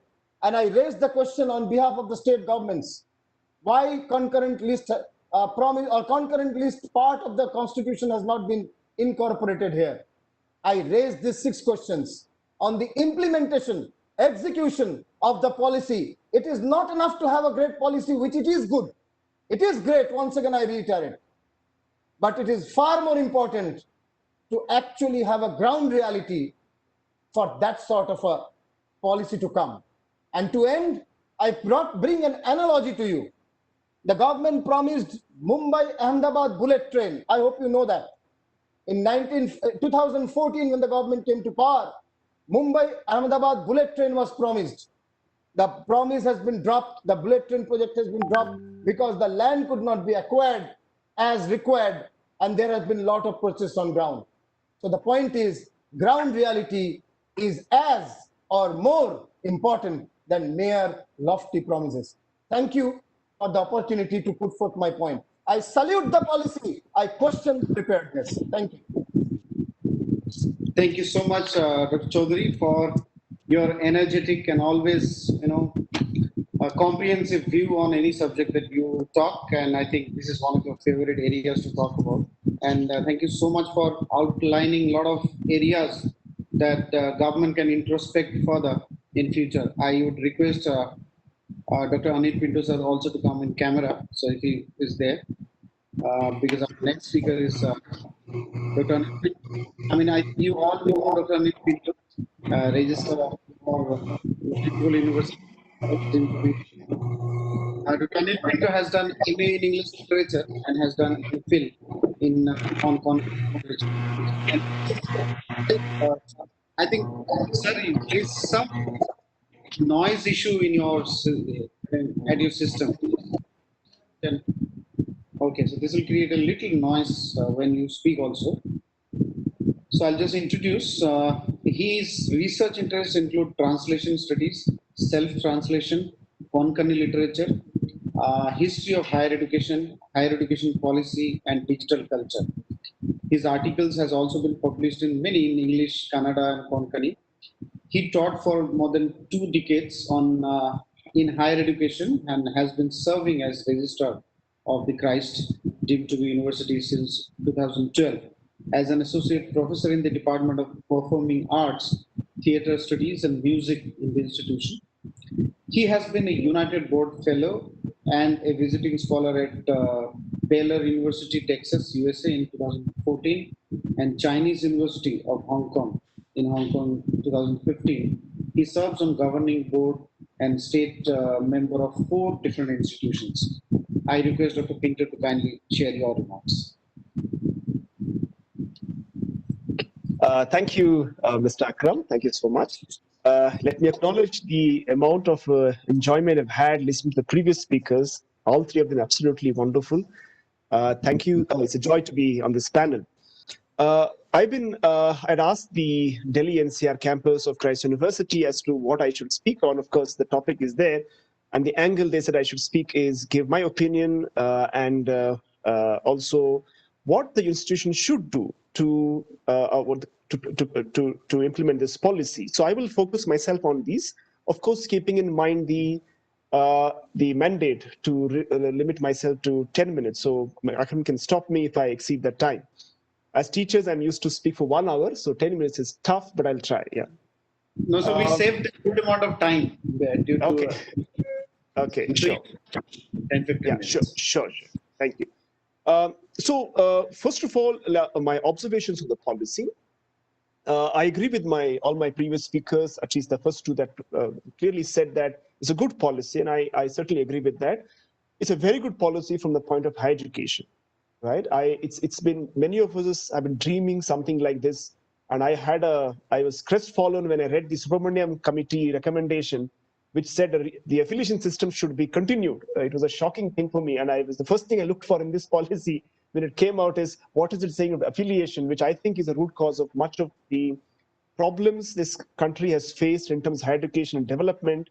And in the opening speech, first speaker, Chetan Singhai, said that he couldn't find much on higher education research by Indian scholars. And part of the reason is because higher education in India for the last 60, 65 years, and of course, throughout colonial government rule as well, was completely monopolized by the government. And therefore the research happened only in the areas what the government thought was fit, or the kind of caste system that the previous speaker mentioned that happened, so that it only happened much to high science, because that was most prized, and of course commerce and liberal arts was least important, and therefore accordingly the research also flourished in India. So much of it to do with the government policies rather than what the good institutions would have done, well-meaning people in this country would have done, had this enabling framework been there in the last so many years. As I say, it's a good policy from the point of higher education, and I welcome it completely. It certainly affects certain other points of view. For example, if you look at it from the point of view of access, which my previous speaker has touched upon, it certainly affects that. It's very clear to me as an administrator of a university to say that the cost of education will phenomenally go up in this country because what the policy envisages. Of course, there's nothing, unless the government steps into support, there's nothing much it can do. But since government is not really walking into support much, except saying that it will spend 6% GDP, I'm not sure whether it says it will come from the government sector or government and private sector together is how it is considering it. But given that, I think the access will go down, mainly for those from economically difficult backgrounds, and second, for women. And you know that the kind of mentality a lot of parents have in India, not of the privileged communities, but communities which are marginalized, where the parents weigh. So if you're looking at so many institutions closing down, the first victims of this policy will be the women, especially women from economically and socially marginalized communities. So these are the two aspects, good from higher education point of view, but from access to many marginalized communities, it probably is not going to be much of a help. And I'm not sure how the government is going to. The third point is that the higher education will look very different in 10 years from now, and that's for sure. Although the timelines given are 2030, 2035, and 2040, in 10 years, you can be very sure the higher education, and of course the whole entire education, but certainly higher education will look very, very different from what it looks now. One of the major drawbacks to the policy, and this is true of most government policies, is that policy does not recognize higher education as a product of local cultures, right? Now, for example, Christ is what it is because it is in Bangalore. I do not think Christ would have been what it is in some other states, in the country. When I was interacting with the higher education administrators from Uttar Pradesh last year, I was shocked to know that there are plenty of colleges where students do not go but get attendance and they write examination, and based on the money that they give, they also get their distinction first class and all that, which for me is unthinkable in the city like Bangalore. There may be some practice, but they will be very, very marginal, but they won't be mainstream. I also was surprised by a college done by Jesuits in interior Karnataka, where they have another college where the students don't go to class, go to attendance, and here's a college where you have the fathers putting all the efforts to mentor them, and they don't come because there is attendance requirement, right? Now, what I meant to say is that the local cultures shape higher education much more strongly in this country, unlike US, than any other parts, and that's something this policy does not recognize, and therefore the policy will certainly become a reality in pockets of this country where education and education in general has always flourished, and of course is going to be a much more bigger dream and probably will remain a dream in much larger part of the country where local cultures are not conducive to kind of envision that the policy has. And again, the policy doesn't recognize this local cultures probably playing an important role, and state cultures playing an important role in shaping higher education. So the other problem is of elitism, and I think the elitism this country has built around IIMs, IITs, central institutions, that's going to continue, and I don't see, and that's largely linked to funding and many things. And even in the private sector, the elitism is around the institutions that have largely focused on the elite groups, elite subjects, medicine, engineering, and that's largely going to, I think, going to remain. And even the most elite institutions in this country going to continue to cater to the elites of the country. And I don't think the social bridge is something that this policy envisages in bridging. The last point in terms, and I will switch over to the second part of my presentation, and before that is that the policy fairly explicitly says it will support public institutions, but is quiet in its commitment to private institutions. 70% of the higher education institutions in this country, colleges in this country, are run by private organizations. Only 30% are run by state and central governments. And therefore, the role is big. And so far, they've been able to do that 70% of them because there's an aid from the government. Most of the good institutions in this country, whether it's St. Stephen's or you take the top 10 in this country, all are aided institutions of the government. They are run by the private, but aided by the government, and therefore they have been able to so good. Now, what happens if you completely take the aid out of them? My guess is the higher education in India will look very, very different. With that, some broad comments on my opinion on the policy, let me switch to what the policy will mean for a lot of the institutions in terms of implementation. I've just grouped the various recommendations of the policy in different, not in the same order, but in the order that it will make sense putting them together. Now, the Chetan Singh, I already told you that only less than 3% of the institutions in this country have students more than 3,000. Out of 45,000, that's less than about 1,500 institutions. Out of 45,000, only 1,500 institutions have enrollment more than 3,000. So even if the government is going to look at only 15,000 higher education institutions, which is going to be a reality because the cost and the multidisciplinary requirement will close down many institutions, and almost 27% institutions in this country are, out of the 45, are single subject institutions.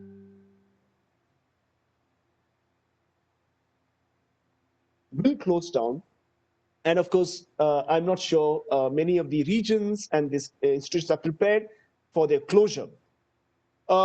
Second is the affiliation system is unfortunately going to be closed down in 15 years, which is very sad. And I hope that just as the previous speaker said, that it should implement it quicker and not really over 15 years of time. But of course, that's too long a time to do. But the colleges need to be opened. So the preparedness requires in terms of finding money. Where is the money? Second is where are the teachers to quality teachers to realize this multidisciplinary environment, because the system reproduces itself all the time. So if you want to change the system, you need to get the faculty from outside the system, and that seems to be a problem. And therefore, much of what we see in terms of output might continue to be there for at least 15 years until the next generation of students who come out of this system will start occupying positions of influence and authority in the new kind of institutions that we will see.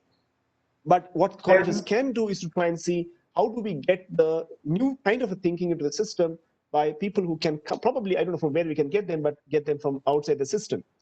Liberal arts focus is something this country, I'm not sure is going to, how it will embrace. There are bigger epistemological challenges. One bigger challenge is being the Eurocentric nature of the liberal arts disciplines. How do we rethink them in the local context? Of course, given the space, people will find, but you must remember that UTC has been putting forth what is called model curriculum, which in that sense completely takes out the possibility of institutions at the locally trying to rethink the way they can do liberal arts. But certainly that requires a lot more mind shift, and of course, good people, especially at the policy level in the institutions, trying to make a difference, and of course, inducting them, giving them space, and trying to make them take the positions of influence and authority. Vocational education is something that is something that of course we need to all work for, but that's something that I'm not sure how much this country will integrate, because the larger social system, which looks down upon manual work and what is called vocational, is going to come in the way of its implementation. You probably may remember, may not remember, that IIMs, when they were set up in India, IIM Bangalore, IIM Ahmedabad, and Calcutta, following the model of IIM, the Harvard and other institutions, business schools, they had a requirement that before you walk into when they started, you had to have work experience before you did your MBA, proposed PhDM, which is what they did for many years. And within a few years, that system went out, and the system that we have today came in, where after your undergrad, you straight away go to, of course, after your engineering education, you straight away go to your MBA. Because in this country, we believe that you cannot start working unless the education is complete, right? Now, this is what I call as local cultures, local practices trying to reach the shape of higher education much differently from the way either the institutions imagine or the policies imagine. So, but this, if government is serious and institutions are serious about it, I think we need to understand this issue and start working from the way, how do we declass labor, or how do we try and de-link vocational requirements from the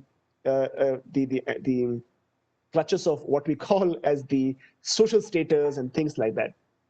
3 to 4 years and 5 years of UG and all these would, of course, certainly require huge investment on the part of institutions, because it's an additional cost for students, additional cost for institutions, and that's going to be a challenge that they need to work with. Multiple entry exit is an option. Not many institutions, of course, if, for example, it's simple. Who in St. Stephen's want to exit and go to some other institution? Right? Who in from IIMs want to go to some other institution? So we do know that, of course, and would St. Stephen or IIMs or IITs allow somebody else to enter into them without having gone through their early requirements? So when the institution is so protective about their identity, will they allow multiple entry exit? And it looks to me that they will fail it by practice and not by policy.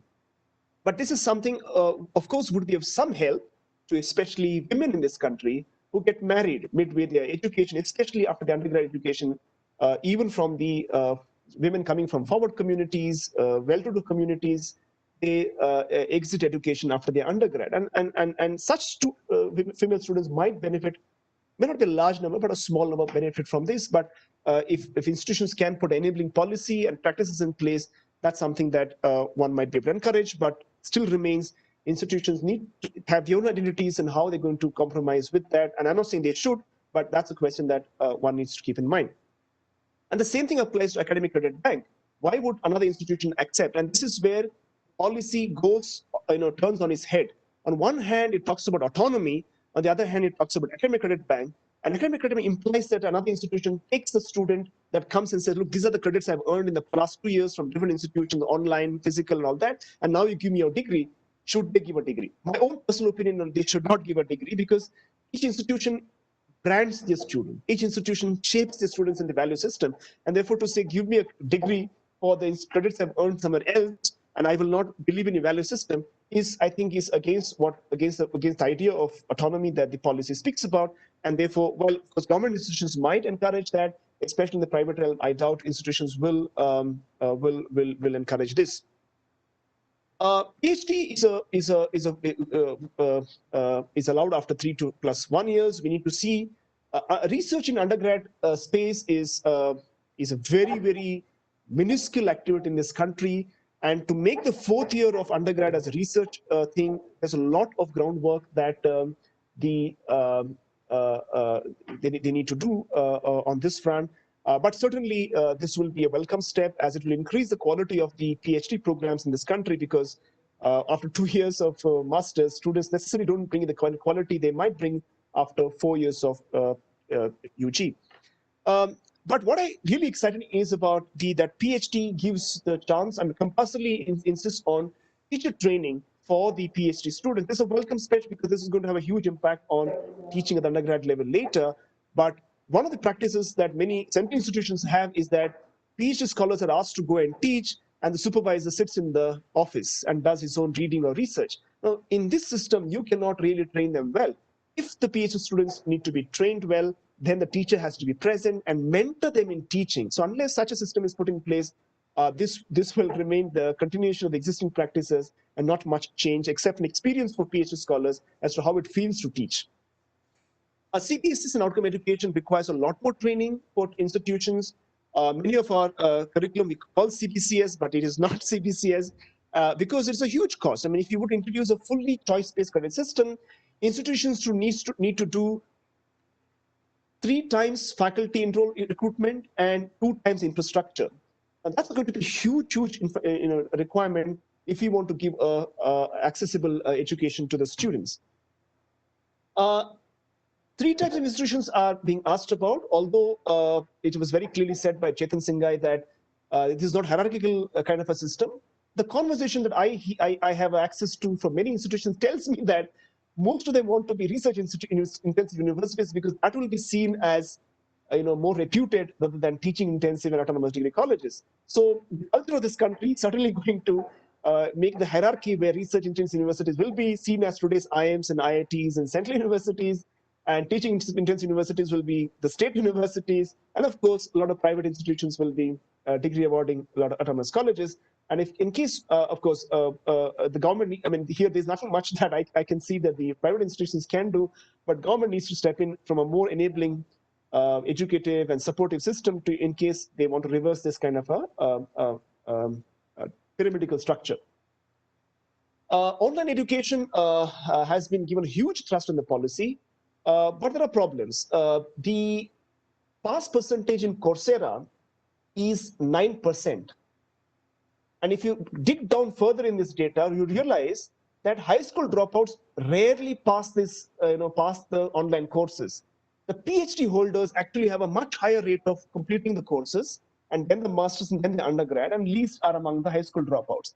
And if you look at the papers, research published by MIT last year, the best rate they have put is 14%, the best.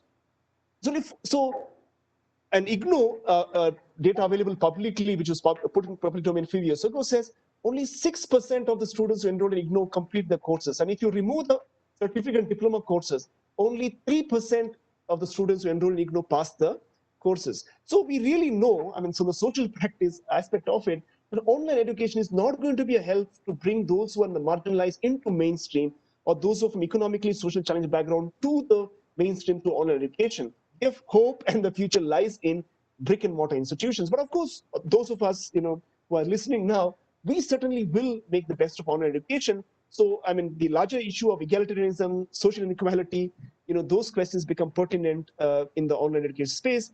And of course, much of the money the government might pump into this will only go waste unless we think in terms of reaching out to education through brick and mortar to the marginalized and the socially excluded.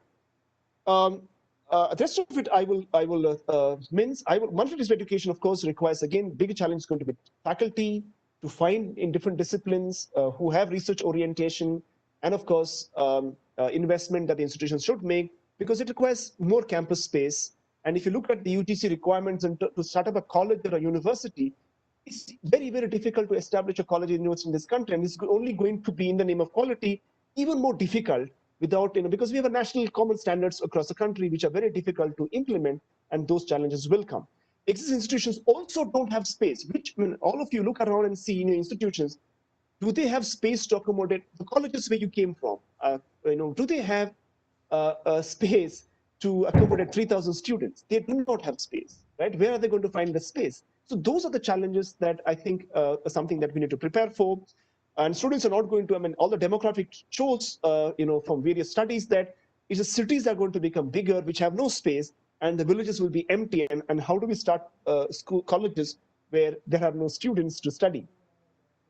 And foreign university, yeah. So there are 100 universities that, university institutions will be allowed to do MOUs, but the fine print is that those who are doing well and high quality institutions. But we must also remember that MIT would not want to lose its brand by starting a campus in India. And we have noticed that the top 20 in the world are not really, Yale has tried a little bit, but generally not interested in trying to set up a full-fledged campus in some other country. They would rather offer MBA courses which can earn them more money in another country, like Stanford is planning. But it's not really going to help the country as such. Um, and of course, the institutions which have been well funded in the past, which have greater access because they're funded by big companies like Reliance or HPCL or Wipro or others, they might be able to bring in quality because they have access to resources. But a lot of good institutions in this country, which are, let's say, take top 20 in your India Today ranking, and you realize that they don't have the deep pockets that these institutions that I mentioned have. And therefore, and because of which, then again, they won't be able to kind of have cutting edge research and not able to have research collaborations with the MIT and Stanford and the like, who also are more conscious about their brand as to with whom they tie up. And hence, overall, the larger country loses out in the bargain. The 100 plus universities, they probably won't come. And if they come, they'll be more interested in how they earn revenue from the country rather than establish a good educational system here. And that's something that, many countries have tried. It has failed everywhere. Philip Albach himself has published on this, and he has argued that nowhere has the model where great universities set up campuses have succeeded. And therefore, given the previous research, this is something that I don't think India should really go after. If it happens, great. And a single regulator is something that we don't have to bother. That's something that would happen. But point is that all the people who are going to staff in the board and the clerical staff that are going to be part of this new councils are going to come from the old system. And how are we going to teach the new dog new tricks? Difficult, because old dog new tricks is difficult, and that's something that I think it is not in our hands, but the government and policymakers have to try and work around that. So that's in quickly in terms of what I see as the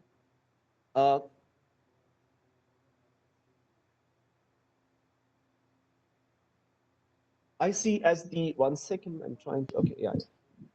So I see as the points of view from my side, both in terms of the observations as well as the challenges I see in terms of implementation and what we can do anticipating these challenges. Thank you. Thank you so much, Anil sir. Actually, very comprehensive and detailed. I think after your speech, I think we have covered almost everything on the policy. Now, Chetan sir is back. Professor Chaudhary, I think he will also be back. Now we'll go into the question and answer session. I think Chetan sir must have heard about some points and apprehensions that you had, and you presented. I think we can have answers from Chetan sir also in terms of what are the solutions we have. I have a lot of points, but I do not want to, because as moderator, I think my job is to facilitate the discussion. Professor Chaudhary, do you want to add anything on this? I think you missed one point. Someone has already said. Can I speak?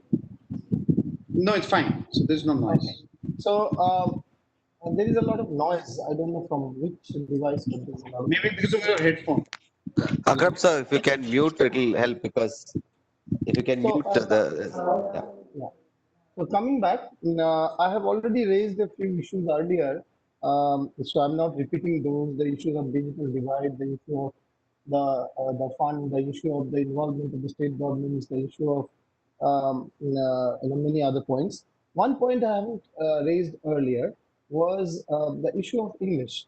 So there is no clarity. Kasturi Ranganji's interview and the Secretary of Human Resource Development Ministry's interview, both I've read in Times of India, and both are contradicting each other on the issue whether English medium schools from class 1 would be allowed or not, or is in the policy or not to be allowed.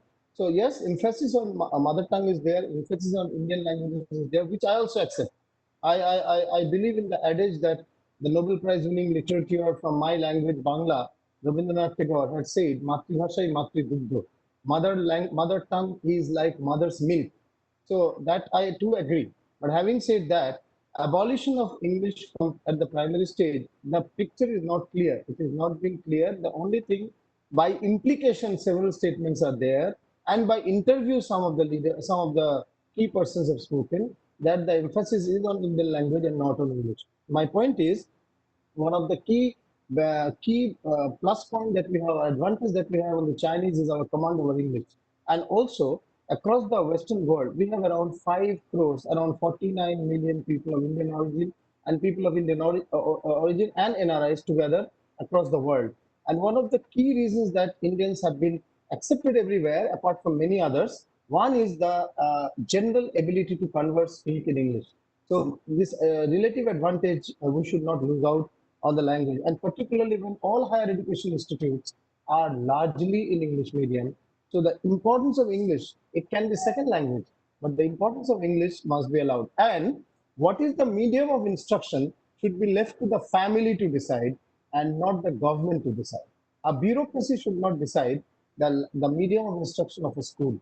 However, personally, I'm in favor of promoting Indian languages, in not just Hindi. I want to underline, not just Hindi, because nowhere in the constitution is there any national language told. Hindi is not the national language. It's one of the 18 constitutional languages of India. So that's one point. Second point, blended education is a good point, no doubt. But as I have noted, blended education stands on the premise of digital reach, digital access. जैसे रोटी, कपड़ा, मकान, शिक्षा और स्वास्थ्य, for a dignified life, these 5 are compulsory. There has to be a 6th element for dignified life today, and that is digital access. And that digital access has to be guaranteed first. In digital India has to be reality beyond the slogans and the posters to actually bring forth blended education as the norm from school level itself. The norm I'm accepting, I'm appreciating. 2% of educational cess is there already. We are paying 2% of educational cess. I hope you know that. And this was to make universal education applicable in the Indian context and bring everyone, make the right to education the reality, and make every child below 18 years compulsorily in the schools.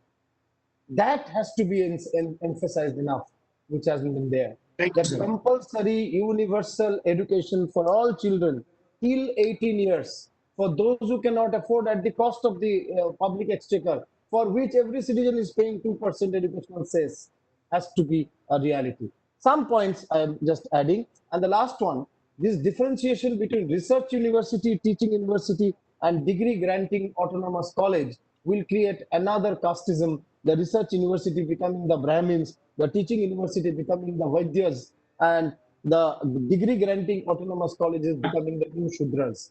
So when Brahminization has been opposed to art, science, commerce differentiation taken away, that is very good that it is being taken away. And the differentiation between education, training, and vocational learning is taken away. Very good. Similarly, there shouldn't be a new hierarchy between research institute, teaching institute, and degree granting college. Let's look at Jivan Nirman and not just Jivan Nirvah. Jivan Nirvah is only earning a livelihood. Jivan Nirman is creating a real life, because education is the manifestation of the perfection already in man. Let us actually try to bring forth that manifestation outside, rather than differentiating from one to the other. Thank you. Thank you, sir. I think from the implement, so if I have any question to ask, I think the major implementation challenges that I see is because states are the implementing body. How do we engage them? Digital infrastructure is going to be another big issue. Investment, as Anil sir, Professor Chaudhary also mentioned. I saw a lot of big lands bought by many foreign universities in Haryana. I saw them, I still see them empty, open lands, and they have put their university boards. They can't open the branches, because when I little inquired and came to know that if they have to charge the basic fees that they have, there is not even one person, students in India, who can pay the kind of fees that they are going to charge and the kind of infrastructure investment they're going to make. So that's another. Industrialization, education policy and industrialization go hand in hand. If India does not have a proper industrialization outlook and policy in place, it is just impossible to achieve or implement the education policy or achieve the objectives of the education policy is going to set. But the final point I want to mention, and then we will be open for the question answer, is corruption. I don't want to discuss details about corruption, and corruption is rooted in this country and in many other countries. I saw corruption in China. I saw corruption in Vietnam, I saw corruption in many other countries.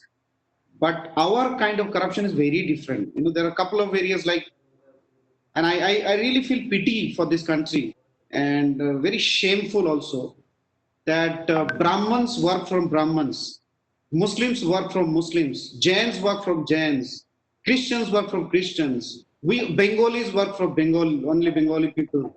Rajasthan people working for Rajasthanis, Tamil Nadu people working for Tamil Nadu, Keralites are Keralites. So I don't know, like, nation first policy is completely different thing. But whenever I engage myself in any particular community, I see that their priority is building their community. Now, that what creates a problem is that we are actually sucking each other. When the building that I'm in is a Sardar's building, a Punjabi Sikh. They are busy in building Sikhs in the country.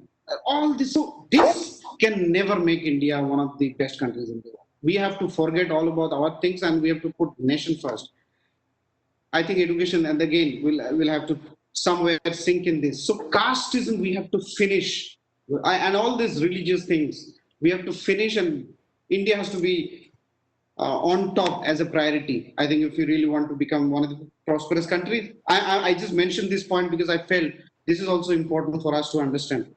With this, I request Dr. Venjigar also to help me in terms of collecting questions from our participants and people who have joined us.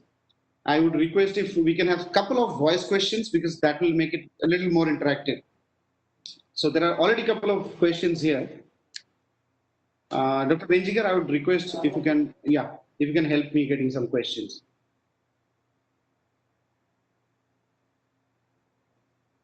Yeah, we can't hear you, Dr. Venziger.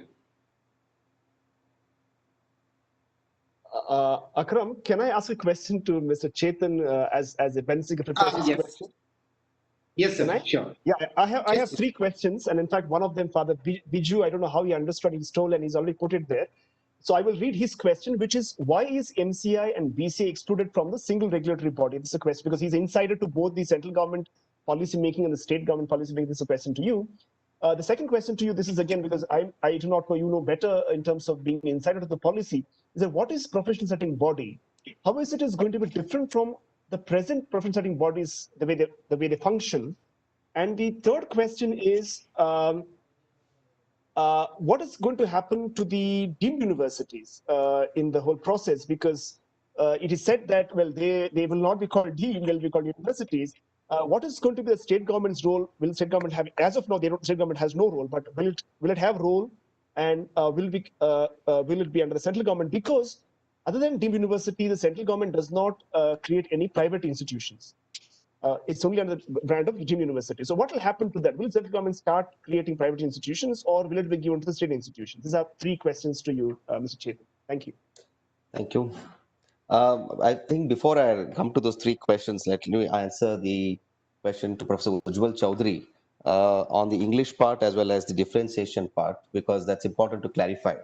Because the policy discourse of the policy is very critical to understand that each policy point has to be seen in a continuum, one adding to the other. It's not that they are in silos. So, for example, the English question, if I would like to bring to attention, policy point 4.11 and 4.20 of the document, it's very clearly laid out the fact that the medium of instruction point is under 4.11, and the English as a language to be taught in terms of subject along with foreign language is in 4.20. But to clarify also the fact that there is an option, it's not a compulsion or a mandate on any of the learner here that they have to study or they have to be taught in a particular language, because there is a very clear distinction between home language, regional language, and mother tongue. So, for example, in Bangalore city, for example, home language could be English, wherein they might be speaking Tamil, Malayalam, or Kannada as their mother tongue, but home language could be English also. So those kind of interpretations are to be kind of seen in the document, and the respective state governments are now supposed to respond. In terms of the implementation challenges, one could be the resources that in terms of harnessing human resource for engaging in teaching all the three, home language, regional language, as well as mother tongue, because there are many qualified individuals who could teach in mother tongue. Now, unfortunately, due to imposition of English as a medium of instruction, we are unable to harness them back to the schools. So there is also this kind of a component which is built in the policy, and the differentiation, I would not agree to the fact that it creates caste system. The policy very clearly highlights it. The three types are not hierarchical in nature. They are supposed to be horizontal. There is also a provision to each of those three types to move across the ladder at any point of time, at any point of given time, depending on their interest and the vision, because the policy later on talks about institutional development plans, IDPs, which each institution must develop on a participated and a consultative mode. And those IDPs, which are short term, mid term, long term, 3-year, 5-year, 10-year. So that IDPs will lay out what is that they aspire to. They can start with the degree awarding autonomous college. Tomorrow they aspire to become a teaching university, or day after they could become the research university, and vice versa. So that flexibility is very clearly laid out, and the policy clearly mentions that they are not hierarchical. In fact, in the draft, they use the word tier 1, tier 2, tier 3. But in the revised one, we don't have such nomenclatures. It is only the university being divided into functions. And coming back to, of course, we can talk about it further. I'll come to the digital divide question also, because I heard Professor Pinto mentioning about MOOCs and its challenges. I'll come to that in a few minutes for discussion. But the MCI, because there was already a bill which was passed in the parliament, which was the coming to the parliament then, the National Medical Commission Act, which takes care of some of the MCI related issues which were highlighted. And hence the NEP, the draft was very clear that instead of taking the 16 regulatory authorities, we have to take the all 18 into account. And the draft has very clearly laid out there should be no differentiation between BCI and MCI. They should also be taken into consideration. But when the cabinet note was prepared, it was discussed that anyways there are going to be reforms and changes therein and should we consider it. And BCI has already made a proposal to come out with the new act in order to go back to the Advocates Act, on which they are now regulating the professional education. So in that proposal, it has been envisaged to keep them out. But eventually, according to the changes that are going to be seen in the due course, they might want to reconsider it. But the message is very clear. The light but tight system would also keep the MCI and BCI at bay in order to engage in curtailing academic autonomy. They might be there in setting the standards. Coming to the other quick question there, PSSBs, professional standard setting bodies in the past were not only engaging in setting the standards of a particular profession and license provision for those professionals who come out of those courses, but also we're determining the academic calendar, curriculum, evaluation patterns, and so on and so forth. But in the new version, NEP recommends that the PSSBs must be simply a professional standard setting body and should not engage in academic matters. The General Education Council must be engaging in academic matters, setting up the graduate attributes, and so on and so forth. For example, the professional standard setting bodies are the bodies which license the individuals, but they still conduct another test to verify whether the education they have got from that undergraduate degree is capable to give them the license. So these kind of measures are too complex and also complicated, and it opens up the Pandora's box for what Akram was also mentioning, all those nuances. So that is something which NEP tries to streamline by that. And deemed universities, Professor Pinto, I think here, as I said, NEP envisages a shift from ownership centric to function oriented. So deemed universities eventually in the next 10 to 15 years, based on their accreditation benchmarks, based on their IDPs, institutional development plan, and the board of governors intent and interest in course of time, could locate themselves in either of these three types. Whether you want to be a simply degree awarding autonomous college, not necessary to be the university, because the nomenclature of university is changed. For example, in the Karnataka State University Act, we have proposed for an amendment to take away the word university and introduce higher education institution, because the word college will not fit into the University Amendment Act, for example. So those changes are going to happen, and there is no harsh distinction between college and university. It would be higher education institution who awards degree. So that's how we distinguish between college and university today, unfortunately, because it's more of a procedural distinction, but actually there should be substantive distinction. But I think that is something which a choice to be given to the respective institution over time. And that has to be an in-house consultative participatory IDPs, which has to come out. and the BOG, Independent Board of Governors, must then approve it and make sure they were accountable to implement it. That's how I would see the way forward. And with regard to the MOOCs, NEP says that's not the mainstream approach. It is an alternative approach where the brick and mortar is supposed to be continuing. And at the same time, can we harness at least those, as you rightly said, those who are able to listen to us now are themselves capable of accessing those. But it should be alternative. At any point, it does not or should not replace the mainstream or come and become a mainstream. And at the same time, it looks for also provision of access to district level. This type 1, type 2, type 3 must be also visible and applicable to a district level also, where they use the word geographical, due cognizance to geographical uh, disparities or recognitions of a sort. But what it meant was to have district level representation. But again, I agree, implementation wise, there are resource challenges. And also you had a concern in your presentation, which is important to also clarify for us to discuss again, that on one hand, National Knowledge Commission report also mentioned that as long as institutions get autonomy, they should be able to harness multiple sources of revenue, including student fees as a source of revenue. And that's what meant by substantive autonomy, according to National Knowledge Commission report. NEP taking some reference to that also and aligned to that makes another suggestion that sources of revenue in terms of philanthropy, which are one of the examples that we see over time coming up in India.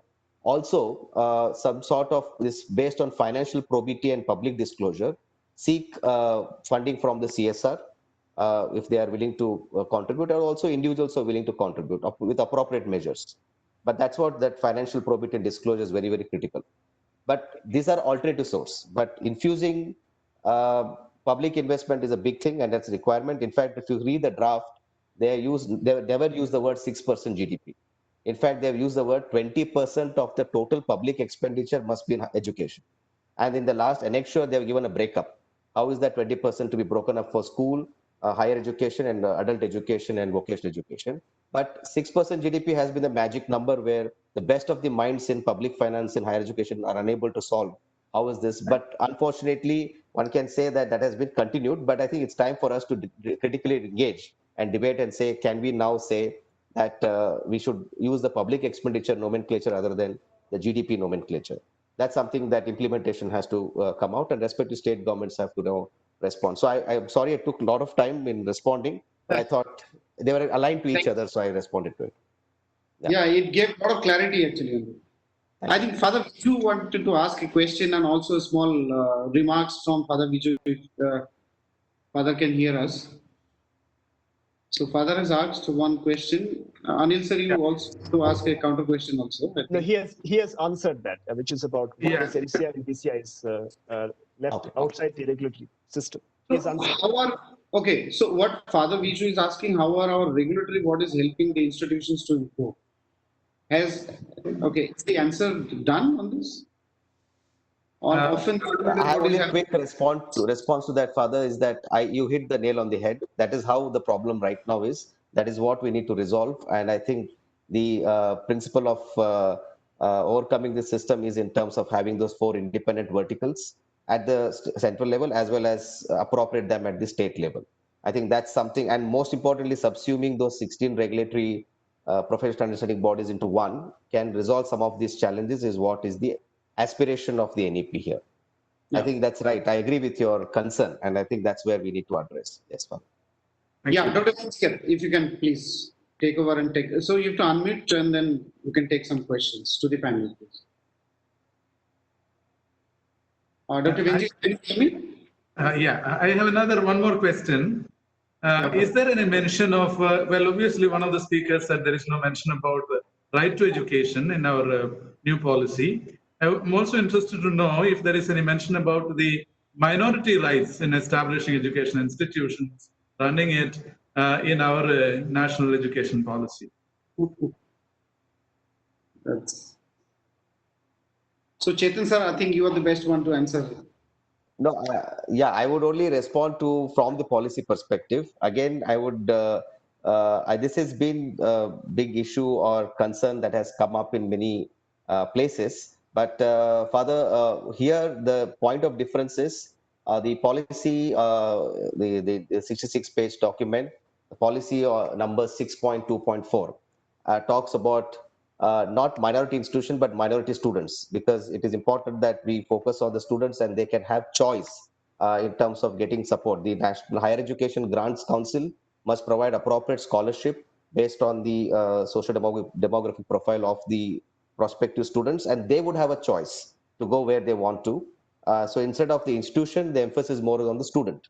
But however, given the constitutional mandate, because we do have constitutional mandate to support minority institution, that has to definitely be kept in mind, and respective state governments are now supposed to, being in the concurrent list, must supposed to respond to those kind of support system, which has been built over many years.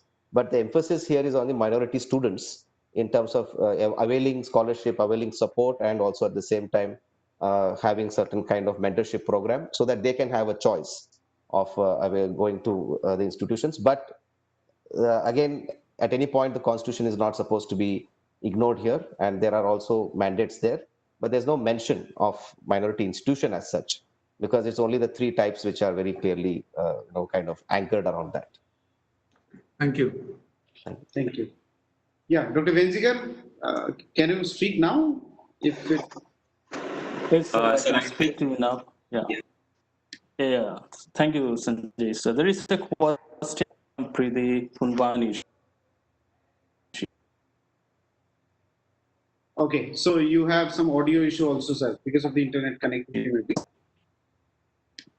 So, couple that are there. All right. Okay. So, Akshat Verma is asking, sir, as many others are touting that the NEP would be implemented by 2040, how do you see its impact on current students studying across India and on the corporate sector?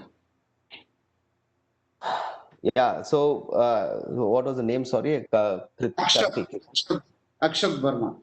Akshat Verma. Thank you for that question.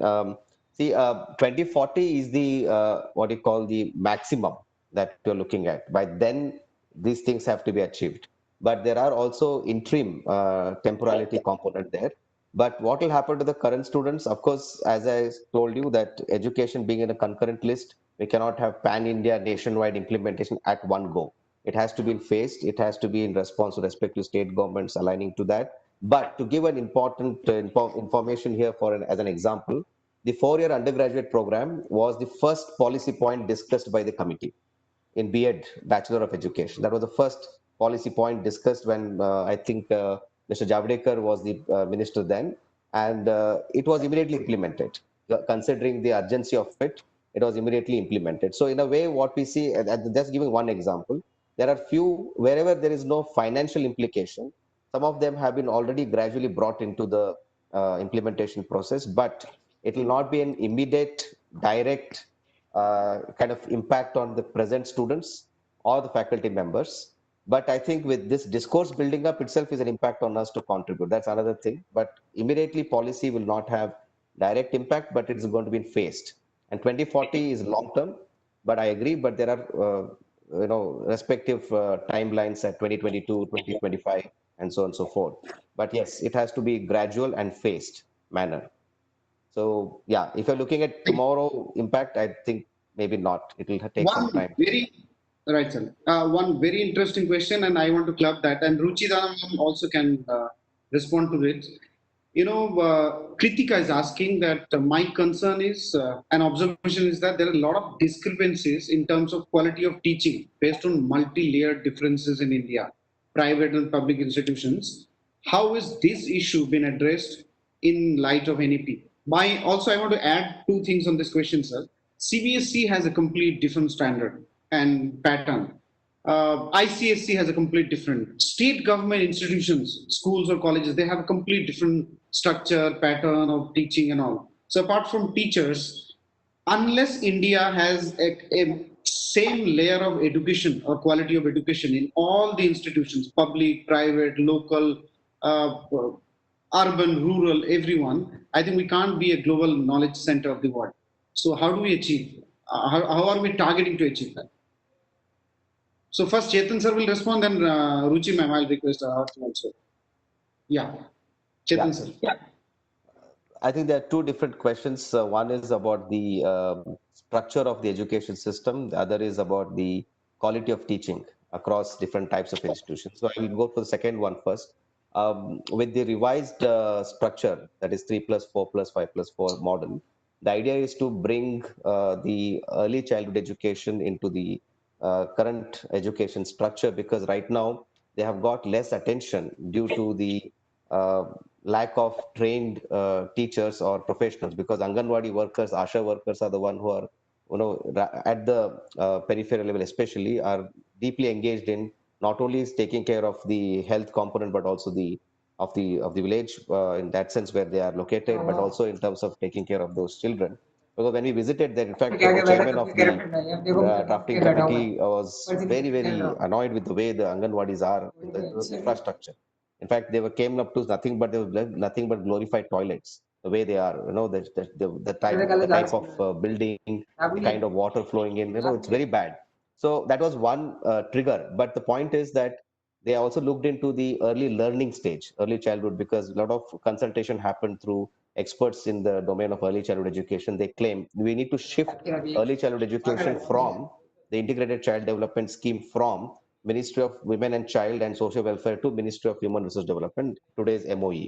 That shift is very important, because once the shift happens, the respective teacher quality also comes in. That's why the 4-year undergraduate program of B.Ed becomes very critical now, because there are many private institutions who are offering these degree programs wherein the institution never existed. Only on the name it was there, on the websites and all those things. And people sitting here were getting B.Ed degrees. So now arresting those fly-by-night kind of institutions, at the same time ensuring quality teacher education, where the NEP recommends through the NCTE to have 4-year undergraduate programs as departments of education university, not as standalone private colleges, wherein they'll be trained and they will be exposed to multidisciplinarity and also trained in managing early childhood education kind of programs, wherein they are sensitized to those kind of requirements, which are very, very unique and very special to engage in early childhood care and education. Gradually then have FDPs, faculty development programs at the institutional level, where again multidisciplinarity is harnessed and so on and so forth, where the quality will be appropriate. Most importantly, NEP again makes very clear distinction of the fact that we should not see the public and the private as different. As somebody has asked the same question here, I'm responding. Both are institutions of higher education. However, there should be additional investment in public institutions, whereas private institutions, being private, they're able to appreciate alternative source of revenue also, wherein that autonomy is there for them to engage with. But when it comes to research, when it comes to teacher quality, when it comes to curriculum, there should not be differentiation in terms of ownership. It should be differentiation in terms of function, which they perform, degree awarding, research and teaching. So that is very clear. In fact, to quote Dr. Kasturangan's statement, we need to infuse and enhance the quality of education public sector, whereas the private sector is already able to contribute to the maximum. But we should not have policy point to curtail their freedom or autonomy in terms of private sector. But public sector should be enhanced is our goal. That is our agenda. That is our vision, so that they're able to live up to the top 100, top 200 in terms of contribution. But yes, to respond to your question, teacher quality is to be seen right from the B.Ed education, that is to school education, to the higher education, and institutions are important to provide right professional exposure and merit-based, career advancements mechanisms wherein they are. And most importantly, last point is teacher quality is improved moment you enhance the prestige of the teacher and the profession in society. And that is also a point which NEP talks about at a meta level. That is also very important. So with that, I think I've responded to the question, I hope, but I will leave it to Mr. Akram to maybe I summarize. will respond to this also, sir, because I'm also working on teachers training. I want some views. I want to request some views from Ruchi ma'am also, because she's having some questions. Yeah, ma'am. Ruchi ma'am, over to you. Sure, sure. Yeah, thank you so much for the question, Kritika. It's a very valid question, and thank you, Dr. Chetan, for your feedback. I think Dr. Chetan covered most of the points, but I would like to add, like, what I've experienced from studying in various countries, in 4 different countries. I realized that the public school system in the US is so much better. than the public school system in India, and like people would prefer to send their kids to public schools. So I think that's a big change that if we could like happen in India, like with the help of collaboration between public and private institutions, as Dr. Jaitan said, that could be one way to actually go about and solve this big problem. The other good thing that could be happen was that like there would be more focus on teacher training. So NEP covers this, but like the NEP mentions that like the training would happen like after like 2015, 2030 and all. So that would take a lot of time to actually have the trained teachers on ground.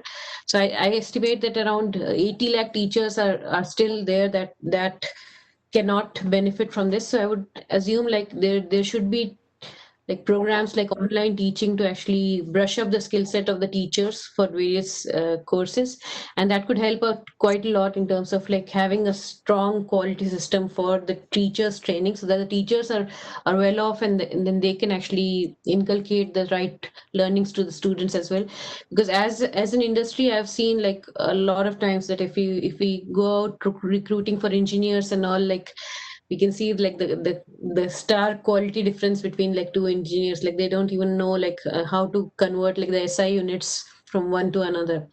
So that's a very big problem that India is facing right now, and that's affecting like the entire reputation of India at a whole. So I think like mainly like if we motivate teachers to learn more and like give them some sort of like good training so that they can inculcate the right methods of learning to the students. And then there's obviously like the NEP focuses a lot on continuous assessment, so that would be a right way to go about it. Like the students would themselves choose the skills that they like, and that's how like they could go on the path of success. I think those are some important points that could help in this problem.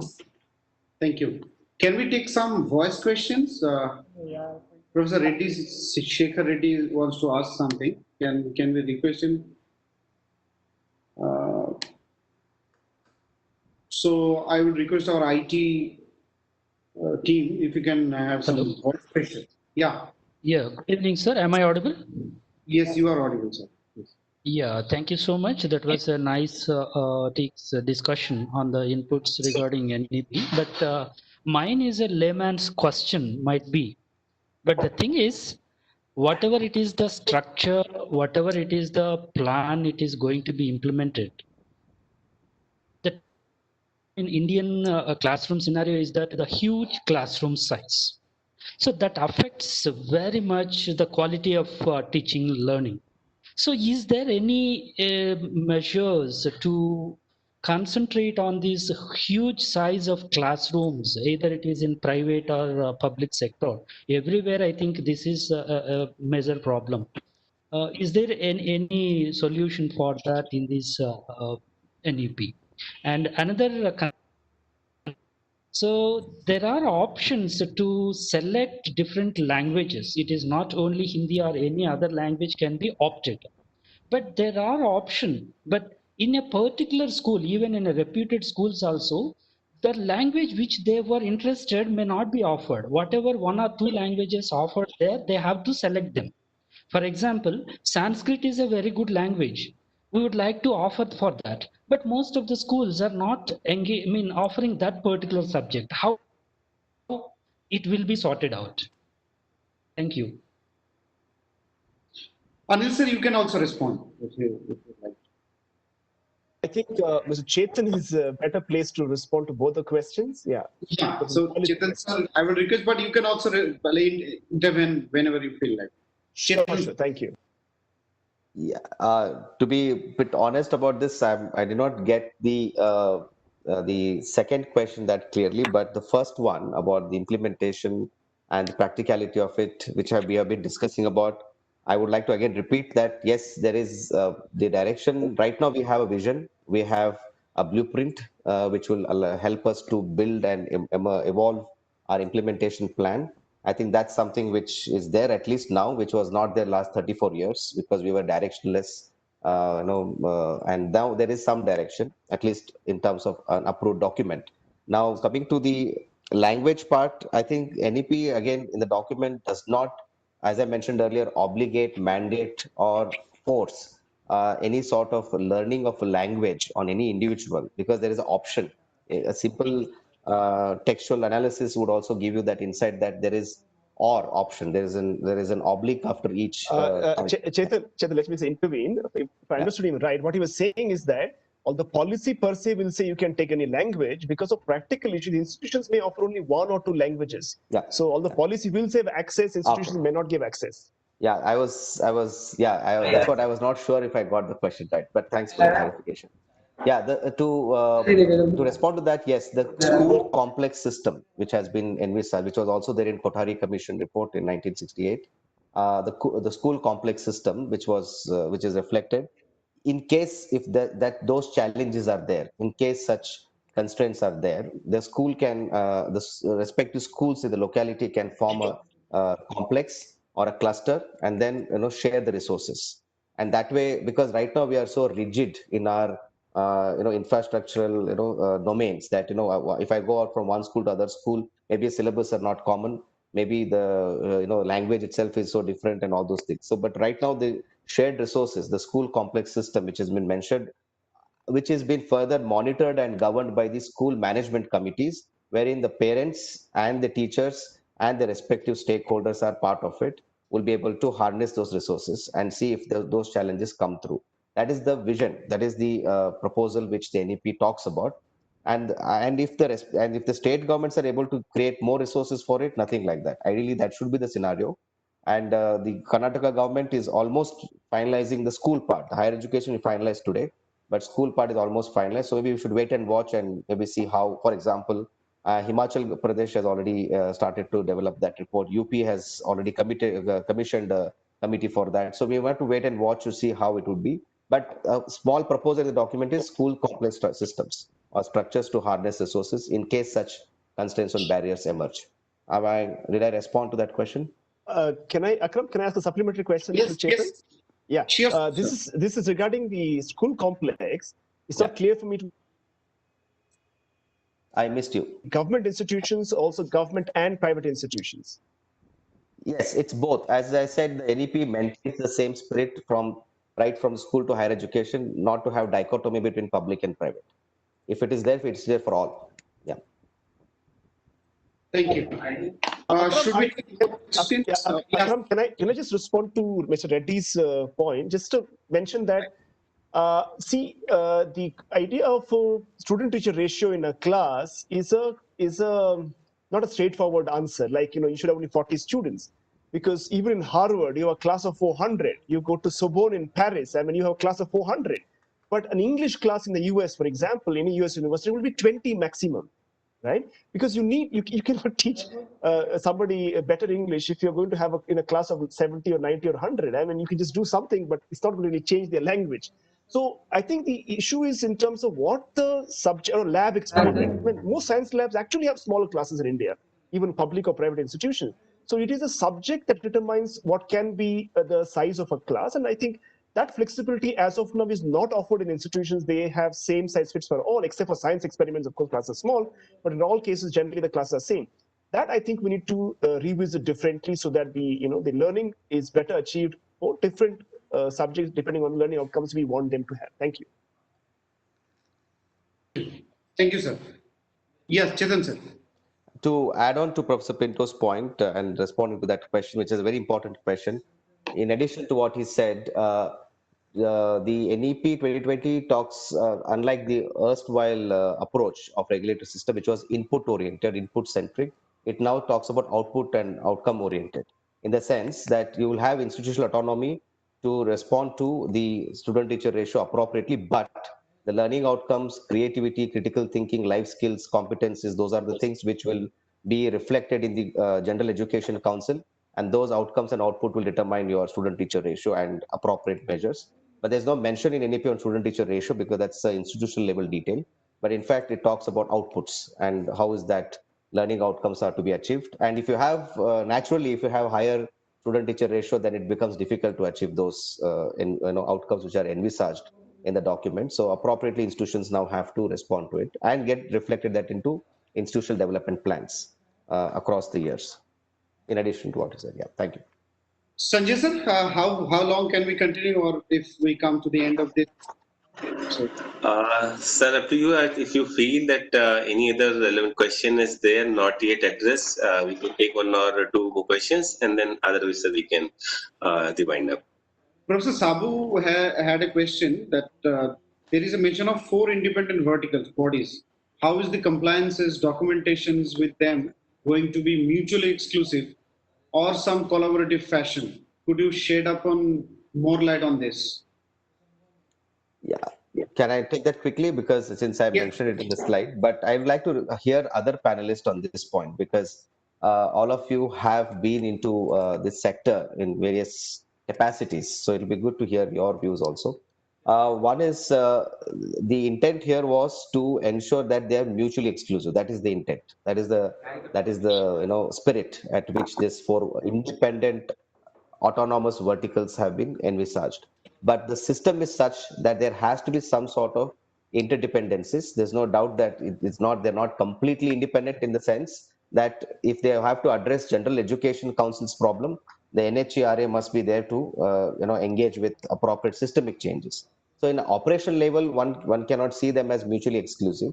But in terms of the bodies that are established, it should be something that they have to be autonomous in their spirit and scope. But when it comes to larger policy making in terms of changes or transformation, as I said, amendment to the Karnataka State Universities Act, if I have to make that amendment, then all the 4 bodies are supposed to be consulted. They're not supposed to be like independent to each other there. But in terms of establishment, they're independent. But in operation wise, there'll have to be some sort of collaboration of a sort. But they're not supposed to be dependent in terms of authority, in terms of the notion of authority between them. That's what the intention is. Right now, everything is centered on UGC and AICT, whereas we don't see that happening in the NEP. I hope I've responded. It's kind of, yeah. Thank you, sir. Let's have the final question from Priti. How our new education policy is helping in promoting research-based education so that we could come up with more advanced researches that are being very common in foreign land? I would request the panelists to first respond, so that if you allow me, Mr. Akram, so that we can hear them. I don't want to be monotonous by side every time. You are really giving a lot of insight, sir. It's really awesome to have you here. Anil, sir. Yes. Can you please repeat the question for me? I didn't catch it fully. Yeah. Priti is asking that how our new education policy is promoting research-based education. So, the other countries have done excellent work. Like China is now one of the top destinations for research and innovation educations. So how do we promote research? Yeah, I think there are 2 things so there is a question about how do we promote research-based education. That would mean that from primary standard or pre-primary level onwards, the education that we should be research-based. In which case, of course, you can't have a policy that will, learning outcomes will be done. It will be 15 years. It has to continuously try and build. For example, the national education policy puts a lot of emphasis on educating from 3 years to 6 years as the most crucial period. But if you talk to the child psychologists and neurobiologists, they will tell you, in fact, the most important period is 0 to 3 and 3 to 6. And much of what you're going to learn, how you're going to learn, is already shaped by the time you're from 0 to 3. So I'm saying, so there's already a slip this is based on current research, right? There's already a slip on the part of the national education policy when it comes to research-informed, policy formation. But point is that if it's research-based education, it has to be continuous and throughout. And I think I'm not sure about how much space it gives for school education, because I have not read that part closely, but I've read the higher education part closely, and I can tell you there's plenty. It's going to be far, far, far more better than it is now, because the autonomy that comes to the institutions, which can then depend on feed themselves on the data that comes, and then try and see how do we try and change what we do on that part. Second is in terms of framework, that it says in a 4-year undergrad, the 4th year has to be research intensive, and you should prepare them for PhD. That's a kind of an emphasis. So given, and also the PhD. So given these, yes, there is an enormous emphasis, but I'm not sure how the curriculum research-based education is going to be envisioned from 3 years to the 18 years old. That is, I'm not sure about the policy. Chetan probably can answer that better. Yeah. Thank you. I think with this we come to the end of the program. I think I would take 1 minute, maybe concluding remarks from all of our speakers. So Chetan sir, you can include that in your final Okay, remarks. I will. Okay. Now, I wanted to add to Professor Pinto's Okay, please, thought. please. So that's why, yes, you are absolutely right. In fact, 0 to 3 is a very important age group. And in fact, since you already mentioned that you did not get a chance to go deeper into the school education part. So if you see on page 7, 1.3 policy point, there has been a suggestion with regard to establishing what you call national curricular and pedagogical framework for early childhood care and education. If you go by the abbreviation, it's too huge. ECCE. Now there they talk about two frameworks. One framework is meant for 0 to 3 year old, and second framework is for 3 to 8 years old. And that's where they have to now make learning joyful, enjoyable in the 0 to 3 years period. And at the same time, this 3 to 8 years, that is very important. And the research capacity comes in quite early in the end of 8th grade and 9th grade, where they try to expose to multidisciplinariness among the students at the 9th grade itself, so that they develop that cognitive abilities and interest and aptitude towards looking at problems in a different way, so that you develop those roots of research way in the 9th grade itself. And then at higher education, as you rightly said, we are looking at enhancing research-based, even undergraduate education, UG research-based undergraduate education, wherein after 4 years of fourth year of undergraduate, you are eligible to go for your PhD program. If the fourth year is supposed to be the research-based program, and I think we are, as the title of the webinar goes, are we ready? I think our undergraduate students are almost there. Majority of them are almost impatient to get into research if we provide them the right training and right frame of creative thought process. If they give that autonomy, the same students who go abroad, they are outperforming. It's only the systemic change, not much. The student now is not changed. Actually, majority of them. And for Karnataka becomes, I think, the highest, second highest in terms of exodus of students to abroad. And at the same time, we are proud about the undergraduate education here, but the same exodus is happening at higher education out there. So research is ingrained in a way. And also to align to the last point of internationalization, as also Professor Pinto mentioned, the policy makes a little twist in the approach to the internationalization. It talks about not internationalization elsewhere, but internationalization at home.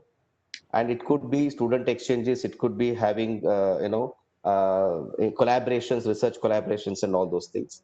But I think it's important to now translate into action, because MOUs are there, but MOUs are actually nothing but one way of postponing good quality work. Because very often we have so many MOUs, but how many of them have translated into action? Whether it could be the Indian Institute of Science, whether it could be the IITs, or whether it could be any colleges. But it has to be translated into action. And I think that for that, we need to be on level playing field. We need to be a little aggressive in internationalization rather than passive. And that kind of an environment has to be built in. And I think we are ready for that. At least the islands of excellence are ready. Maybe the others have to come up, but islands of excellence should lead the light. And to conclude, I'm preempting, because I know time is our enemy here. I think I am here to not to at any point defend the policy, because we have been part of it, but doesn't mean that we have to really live by it.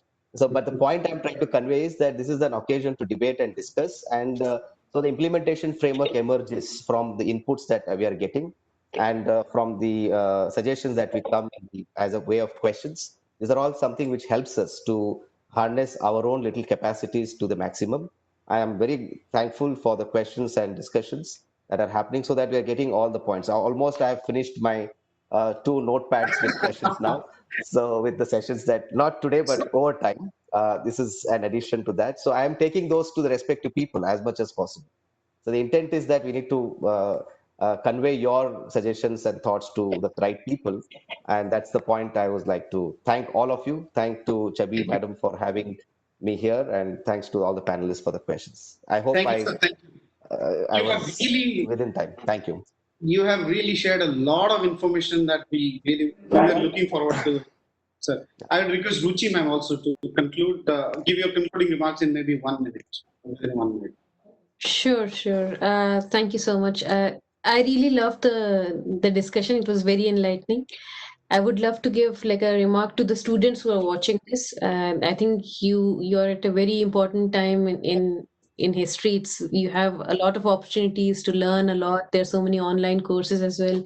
I would just like request you to be a little bit disciplined and try to like work towards your main goal, because there's so much information out there. There's it's almost like an information overload, and oftentimes students get confused. So like it's important to think about like what do you want to be in the near future, and I'm sure with the NEP you can be able to choose various disciplines as well. So just try to take some online courses and try to experience if you'd really like to pursue a particular path or not. And I think it's a very exciting time. I really envy the students that are studying right now, because it's really so good that there's so much information out there to learn, and it would be a really good experience for all of them. I'm very positive about the new education policy. Thank you. Anil sir, your final words in 1 minute. You have to unmute, sir. It's just before the First World War that the British wanted India to be soldiers for the wars of the empire. And they said, we will give you freedom, independence, when you are ready, right? And they said the same thing just before the Second World War as well. And Gandhi consistently said, you don't worry about our preparedness, you just give freedom. We will manage, right? And this same question came to us in Christ University in 2008 when we just became university. Many of the senior faculty asked, are we ready to be a university? I mean, we're already at least on paper, right? Because philosophically, it means many things. And at least I, as a young faculty, consistently argued Gandhi's statement that, you give and then we will become. It's not that, we will become, then you give to us. And my answer to your question, today's debate is same. Are we ready? Yes, we are ready. You give it to us, it will transform because of freedom that is given there. And as I said, I really wish the best intentions of the policy come true and benefit not just those who are listening to us here. As Professor Chowdhury said, those marginalized will probably never listen to what we're saying. I think as at least a significant majority of that population, it's completely utopian to say everybody will benefit. They can't. But majority of the marginalized country can benefit from the policy in a way that you and I are able to reap the benefits. I think that's when this policy is fully realized. Thank you. Thank you. Sanjay sir, if you could also say a few words at this point. I would really thank to all the panelists for bringing a lot of the things before the listeners and the participant. The only one thing which I would thinking on when Dr. Singh has said that regarding that is internship and then live projects starting from the 9th standard. So I was also thinking on that how the industries are ready to embrace these students at this level, and will they get this kind of the opportunity to offer them the internship at this level. Something that was there in my mind also supposed to ask, but then it's things are done, and a lot of the insight has been given, and probably as a university, as an academician, we are probably ready, and we will take this policy to the next level, and will probably implement and achieve the objectives. Thank you. Father Viju, can we have 2 minutes of word of wisdom from you also, if you're there? Okay. Thank you. Well, I was really enjoying the sessions were very informative and insightful, and the way Chetan sir was trying to make us understand the policy, I liked it very much. Well, as we all have felt, the policies are really nice, but then the implementation intentions has to be really worked out. I think we have a long way to go before we are able to implement some of these policies. But I still have a very, very sad feeling that it will take another 10 to 15 years to stop the affiliating system in our country, which I would believe should happen at least in the next 3 to 5 years, I think that's where we are going to make a change. And then also when we look at the education system at the lower level, the school level, well, there is a lot of disparity between the state education system, the national boards like CBSE, ICSE, ISC, and the state boards. Unless and until we are able to make real changes there, I think it's not going to help us much in the higher education scenario. This is what I feel. I really enjoyed the sessions, all the panelists, and Akram, thank you very much. Thank you, Dr. Sanjay. and my faculty colleagues for arranging such a wonderful, insightful webinar. Thank you. Thank you, Father. Before I request Chavi ma'am to give the official word of thanks, I have 2-3 observations. As panelist, my job, as a moderator, my job is done, I think.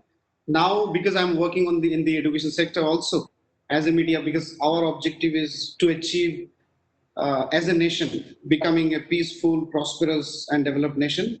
My only 2-3 couple of observations. Number one, the new education policy is bound to fail if there is no center-state relations, collaborations in implementing it. Because education and healthcare are state subjects. Center has no role to play. Center cannot enforce anything if the states are not ready.